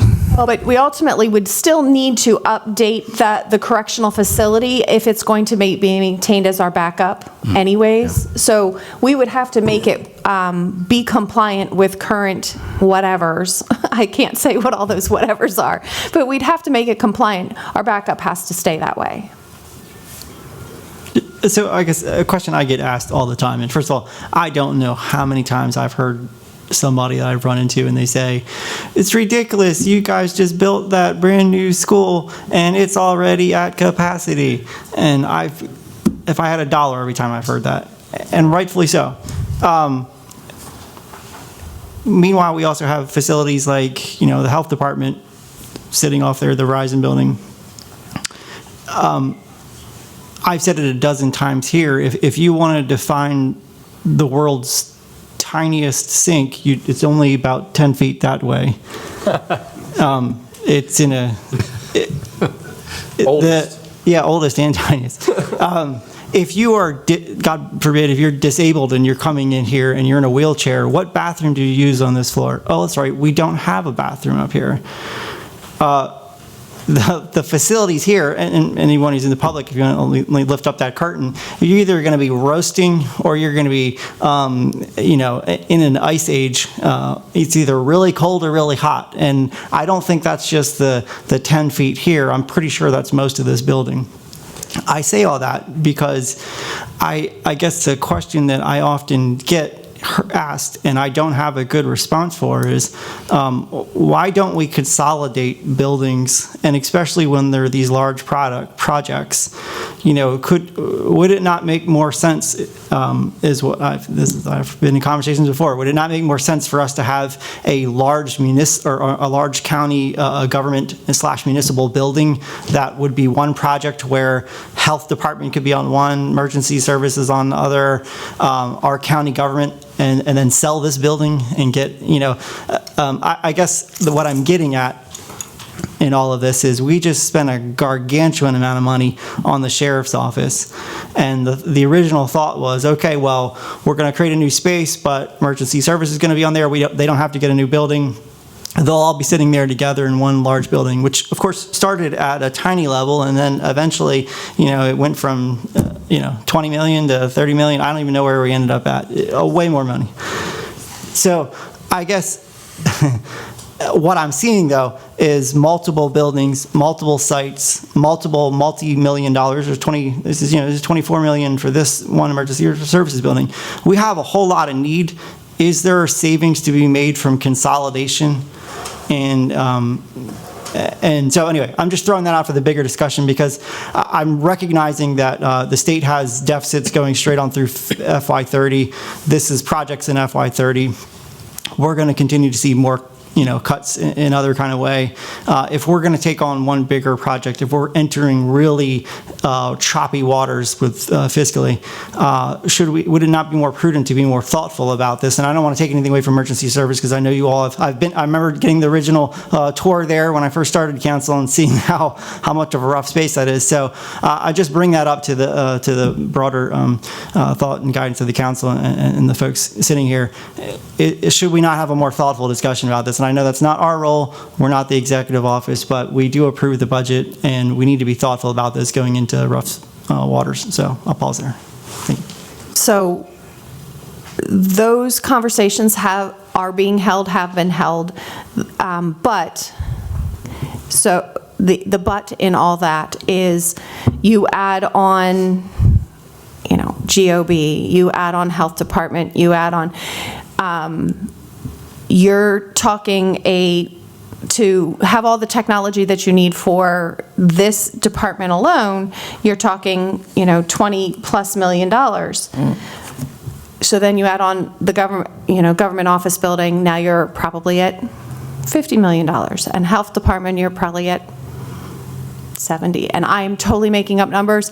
So the question becomes, is at what point do we have the financial appetite to be able to bite it off in one chew? That was the determination as to why emergency services didn't happen when we built the first section of the building. It was purposefully designed to be allowed to attach to it, but there wasn't the financial ability to take on what the number became for the health department or the sheriff's office plus this in one chew. And so again, I love the idea of doing it all at once. The question is where does that money come from? And at this point in time, I don't believe we have the financial wherewithal to do that. But in just acknowledging that, if we were to sell the Hurdle building, sell the Verizon building, sell this building that we're sitting in, sell the other space, would that not give us more capital in order to do something that would be more cost savings? I don't believe they will make a dent, but they will not make enough to actually cover a cost. And all you have to remember, this building is 50% owned by the city. So we're only 50% owners of this. So if we decided to move out of this facility, the first person that we'd offer to sell it to would be the And the city's not even in here. They have offices in another space. So consolidating all these spaces seems to would make a whole lot of, let's build up instead of building out. Let's have one building or two buildings instead of having 12 buildings that are. So I digress. Anyways, that is not something that we haven't considered. There are a lot of references throughout this CIP, including here with the emergency services building, that the timeline has to be moved forward, which is impacting the 911 refurbish. Yet, the Fruitland Primary Project, as I understand it, the forward funding is becoming less and less and less and less and it's very minimal now. Is that not correct? It's still estimated to be like $4 million? No, it is still estimated to be $15.2 million. That's a lot better than where we were. It's better than where we were, but at the moment, they're looking that they would need $15.2 million in fiscal 2027, based on the numbers that I have seen. There is some hope that that number would go down some. But until, the issue is going to be with the forward funding is we're going to have to, in 2027, whatever the final number comes back from the state, right now we're estimating the state is going to give them $14.6 million. The same state comes back at $14.8 million, then our forward funding number that we're going to have to go find a financing source for is going to be $15 million. Yeah, I get that. I'm just hoping that with this new CIP, especially in the delays which are causing more additional expenses due to delays, I'm talking about the 911 center, which is, you're specifically saying because of the delays, it's creating an issue, that in planning this CIP, we were basing that Fruitland number on 14 and not 40. Correct. We were basing it on 14, not 40. Okay. So the 15.2 is the cash flow based on the cash flow that I was provided by the Board of Education from their departments, that they would need $15.2 million in fiscal '27 to be able to continue building through the rest of fiscal '27. I'm surprised to see it being such a concern based on the size of our current our current reserves that we have right now. But all of those things have to be considered in that we have looked at, and it doesn't mean that we aren't going this route for some of it, but we have looked at the concept of using our reserves for this, but that also means that if we use our reserves for the Fruitland primary, which is something that we would have the ability to borrow. Right now, all of those small projects that need $300,000, $500,000, $1 million, those are not projects that we can easily go to bond for. Those are projects that we can't easily borrow for because it doesn't make sense to borrow a $300,000 project for 20 years for something that may only have a life of less than that.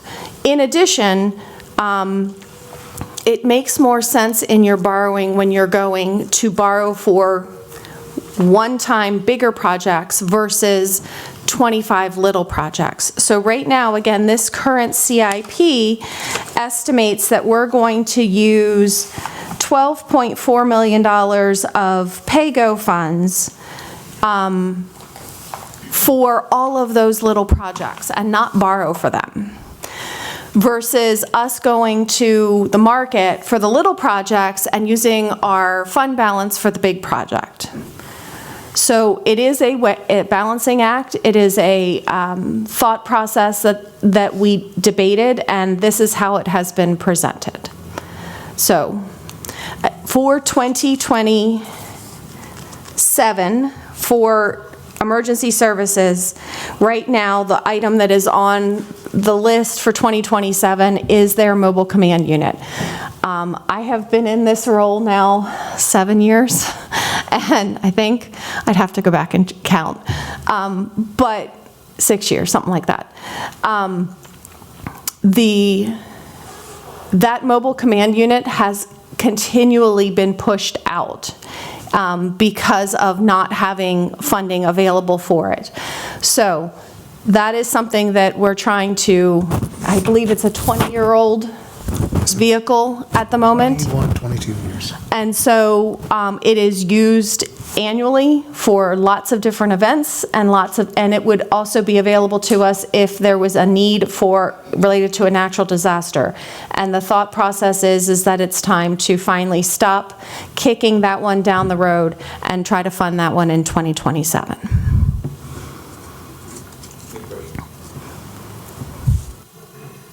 Anything else you want to add, Mr. Cropper? No, Mr. Chrysler? Have we gotten anywhere with the new EMS? I don't have anything further to add at this moment. Okay, all right. I have a question. The detention center, could you explain to me the future? You're saying 911 would have to be part of the detention center? Or the old That's where it sheriff's currently department? is. Where it's current, well, what are we going to do with the detention center? Because I understand it's so crowded anyway. So again, there's plans, there's discussion about renovating the detention center that we have, that's in this CIP. Are they going to add more space?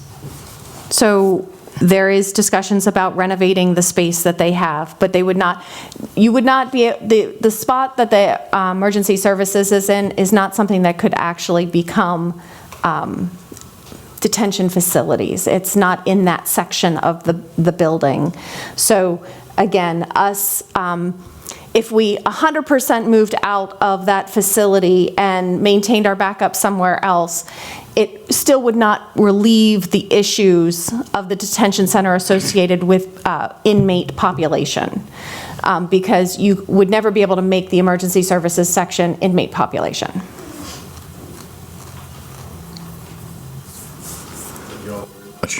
Thanks for taking the time. Lunch is still an offer if you want to wait until general services is done. I appreciate it. Thank you.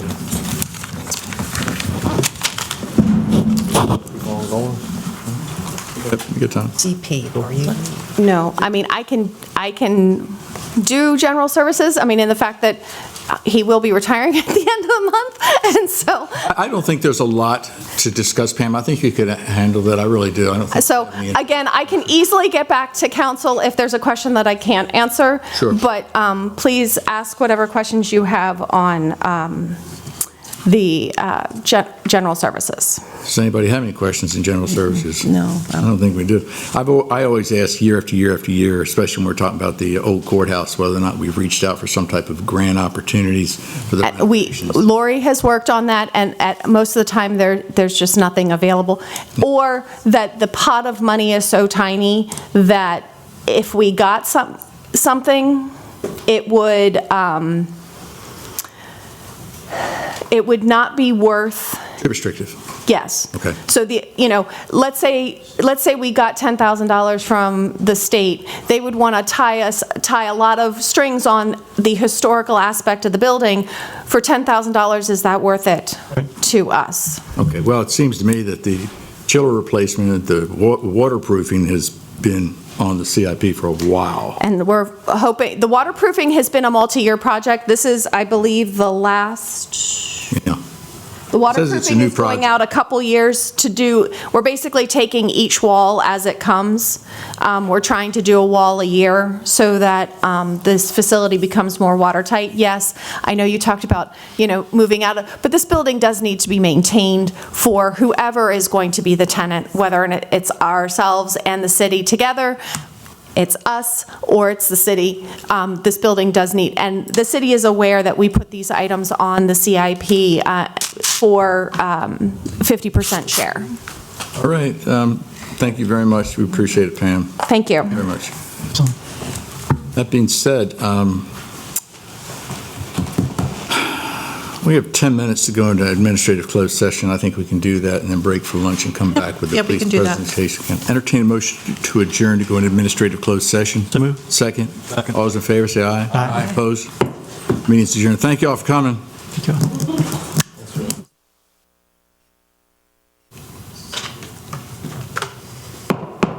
We're reconvening as the Wicomico County Council for open work session, February 17th, 2026. The last item on our agenda is the presentation of the Police Accountability Board's 2025 annual report. We have members of the Police Accountability Board here. If you'd like to come up front, we'd appreciate having you here. You certainly can bring company with you. One member of the Police Accountability Board. This is Laura DeBern Kemp.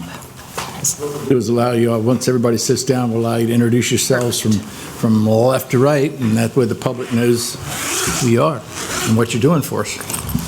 Okay? I think we're good. I'm Laura DeBern Kemp, and I'm a member of the Police Advisory Board.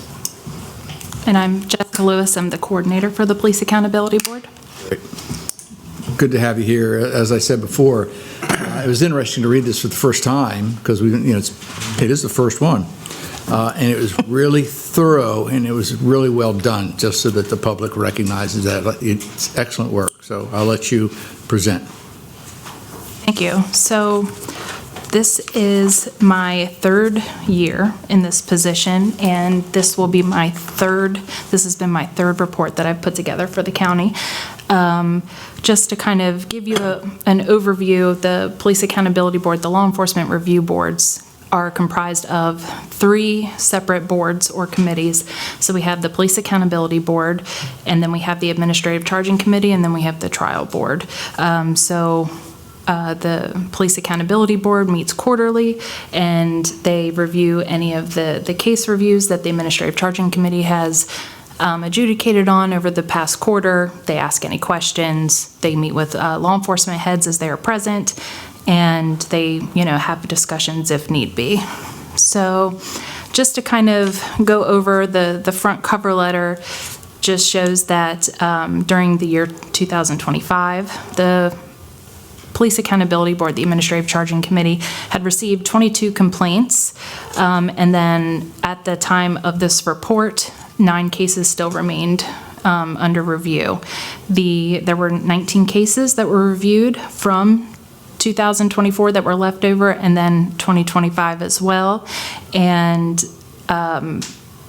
they have, once the complaints are filed, then the agencies have up to a year and a day to complete those. So sometimes they fall in after the year is over. The report is due annually by the end of December, so I work really hard to have all of that done as completely as possible before the end of the year. I know that you guys have all had the opportunity to review the report. Are there any specific questions that you had for me? You had mentioned there were 9 cases under review. At that Is that sort time. of standard procedure, and do you think the process is still working efficiently?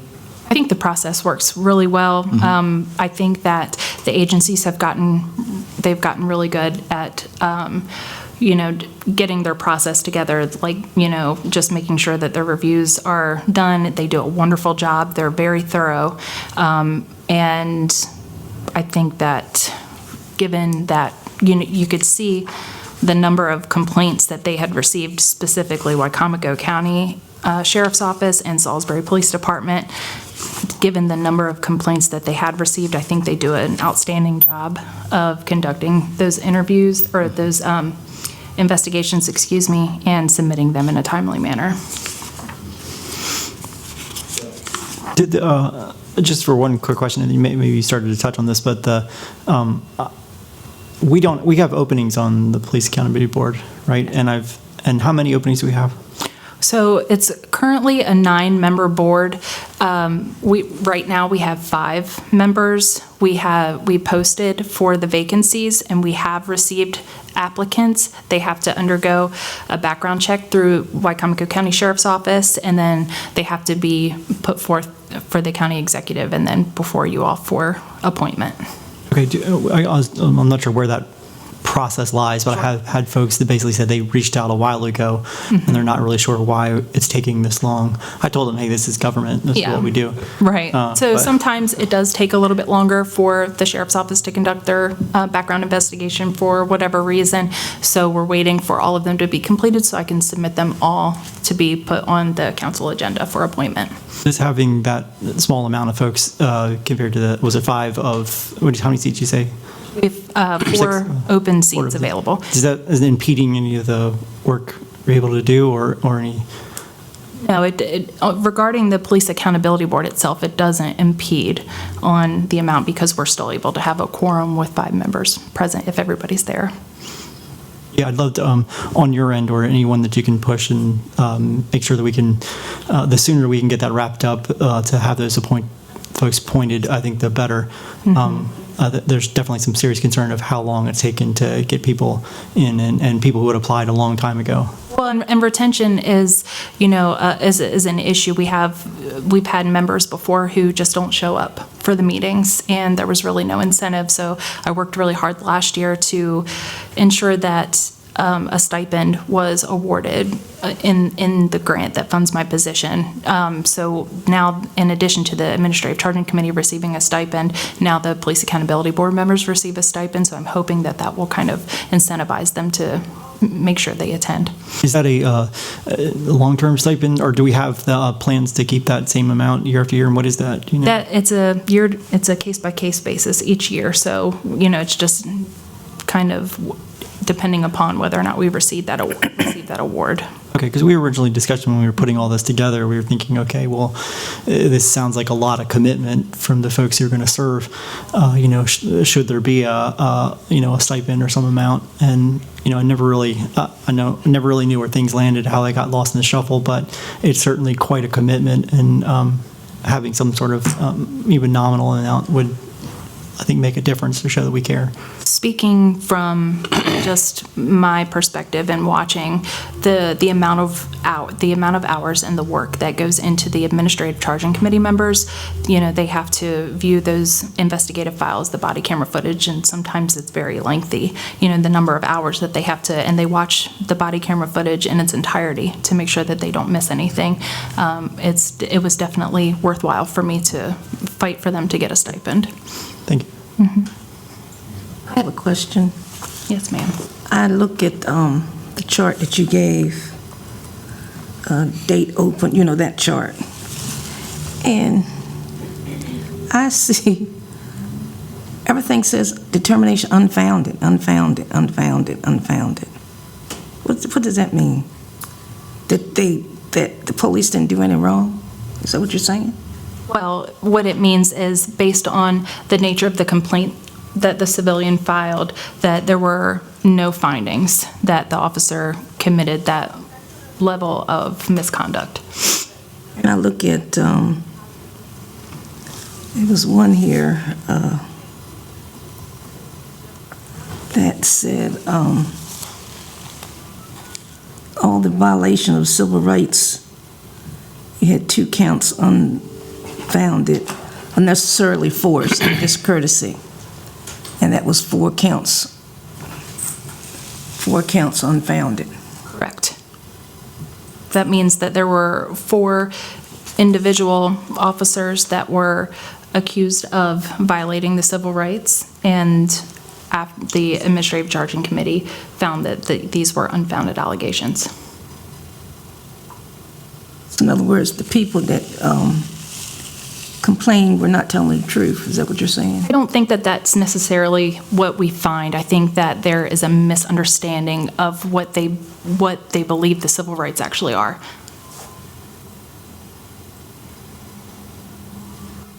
And then down the last part of this chart, you have and not yet reviewed, not yet reviewed. These are things that have to be reviewed, but you have completed. But then you have not yet reviewed. What does that mean? Sure. So the cases that say under investigation status completed, but under determination say not yet reviewed, that means that the investigations have been completed. I had received the files, but they were not yet reviewed by the ACC because it had not been the meeting for that month had not occurred yet. But the investigations had been completed. So the ones that say investigation but not yet reviewed, those investigations had not been completed yet.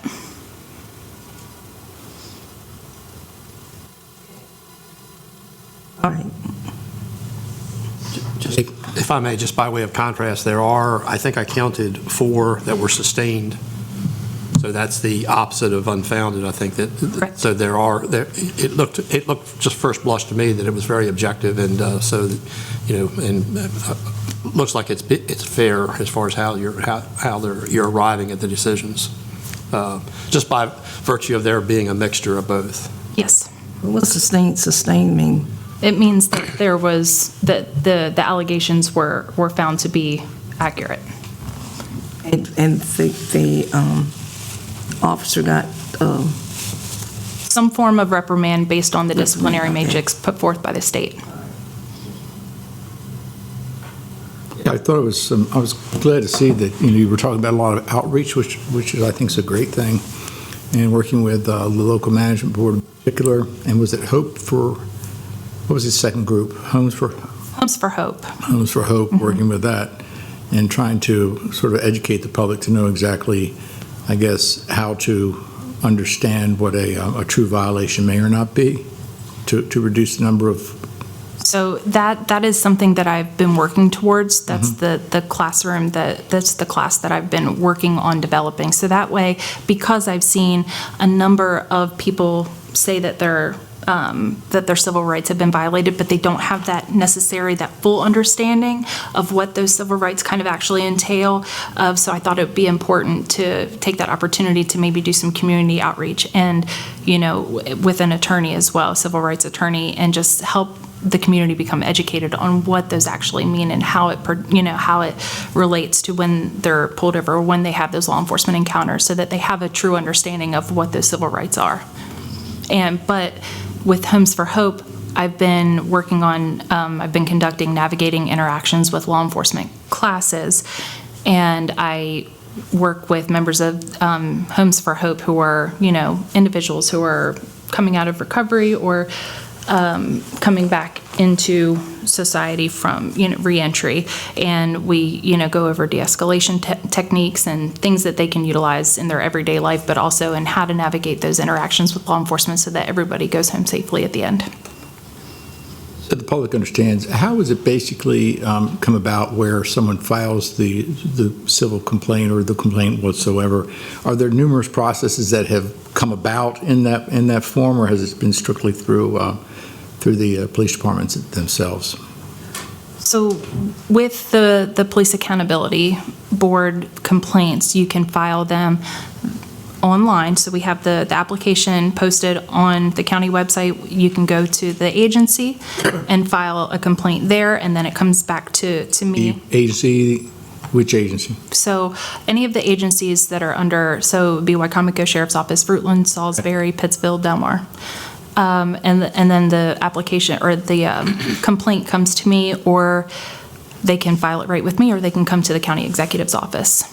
So you're saying they can actually go to the police department and they won't be intimidated to go to the front desk or wherever they might have to go and say, I need to file a complaint with the Police Accountability Board? Correct. Yeah. And I've also set it up that residents at the detention center can also file those complaints as well. It's available to them as well. Is there any particular area where most of the complaints came from? Most of the complaints come from either the law enforcement agencies themselves or the detention center. But if they can come to this county building and file the complaint if they don't feel comfortable going to the police department? Correct.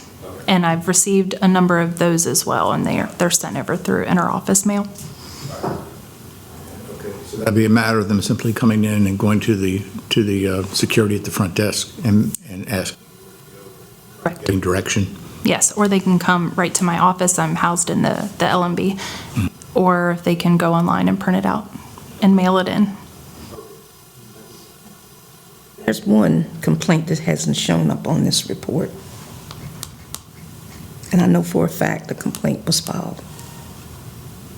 You guys can review that. And I'm going to get the information so that people can let you know. Okay, well, just for clarity, every complaint that is on here is a complaint that I have received. So from the agency. A complaint, I'm just saying, the process, it got to the point where an attorney was contacted. So I won't go through it, but I'm going to give the people the information that you submitted here so they can file a complaint with you. Sure, just for the sake of context, any complaint that's not filed within 45 days is not something that's subject to ACC 45 review. days, okay. Yes. We do receive quite a few of those as well. I guess I'm just, first of all, acknowledge that this particular effort, I don't know how many other states across the country have similar police accountability boards or any kind of setup, but acknowledging that this was quite quite an endeavor to put this together and then to try to have it locally implemented across the state. And of course, I think as you all know quite well, it's it is there's a lot to all this, and we want to try to make sure everybody's doing it right. This is a program that was just, what are we in our second official year or whatever? I forget how many. Third. Yeah. So I guess I'm always looking at the two of you especially have your own experience. What are we missing? How do we make this better? How do we continue to improve something that was the state tried to put together guidelines. We had a lot of good conversations as we were implementing all this to try to say, okay, how do we take what the state said we need to do and then make it fit Wicomico County? That doesn't mean that was the end of the reform process, that we should continue to make sure things are doing, continue to become better. So whether or not you want to say it now or you have things in mind, I think I'm interested in how we can continue to make this better so that it feels more transparent, it feels more, everyone feels respected, and, and that we're ultimately continuing to improve this really big endeavor that we have to, that the state is telling us we have to do. So, yeah. Well, I would like to say, though, I meet quarterly with all the members, all the my counterparts for each county Across the state. Yeah. across the state quarterly, and I've also attended the Police Executive Research Forum, PERF. I've attended that forum twice, and it's coming up again in April, and we've discussed, at length how we're implementing, the different programs, and I think that Wicomico County is doing a fabulous job. I think they're doing a great job. It seems that we have it together pretty well.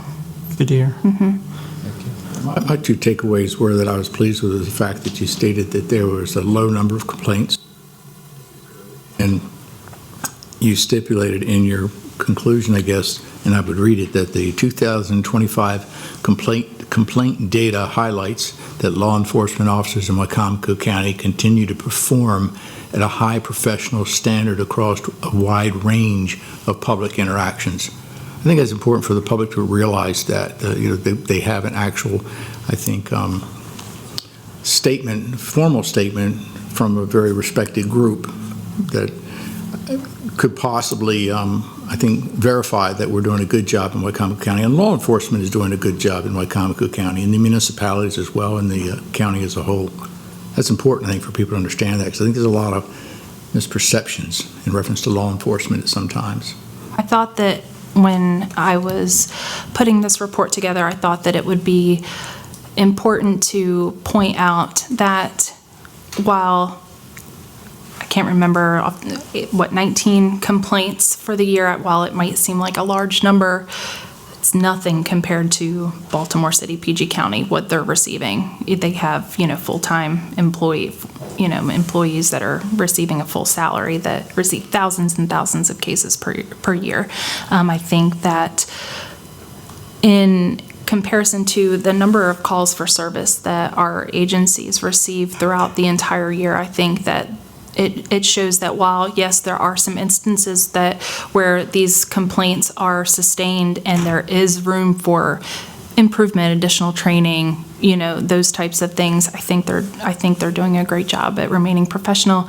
The Salisbury, the number of citizens that they serve in this area, I think they do a wonderful job. So. Questions or comments? Anything else you'd like to share with us? I don't think there's anything else that I would like to share, but I appreciate the time to come and meet with everybody and answer your questions. And if you do have any additional questions, you can reach out to me via email. It's on the back of the report, and I'd be happy to talk to anyone and answer any questions you might have. Janie, you could probably do that through the email as far as what you were referencing. Yeah, I'll probably Get back to her by email. to the workshop. If you're having workshops, let's see, here with the police. So what's that for? It's not workshops with the actual police, it's actually for the members of the community. That's what I'm saying, you're having those workshops. Yeah, so actually next week will be my last day. I'm transitioning out, but we are posting for another person to take over my position. But the hope is that they will take over those classes. So they're to be scheduled. That's to be determined based on that transition. You have a resolution or next meeting to make sure you can't transition out. Good luck, but thank you. Okay. Thank you for your service on that. Yeah, Thank you so very much. Thank you both very much. Okay, we got it all. I think we have a motion to adjourn. So moved. Second? All those in favor? Aye. Opposed? Means adjourned.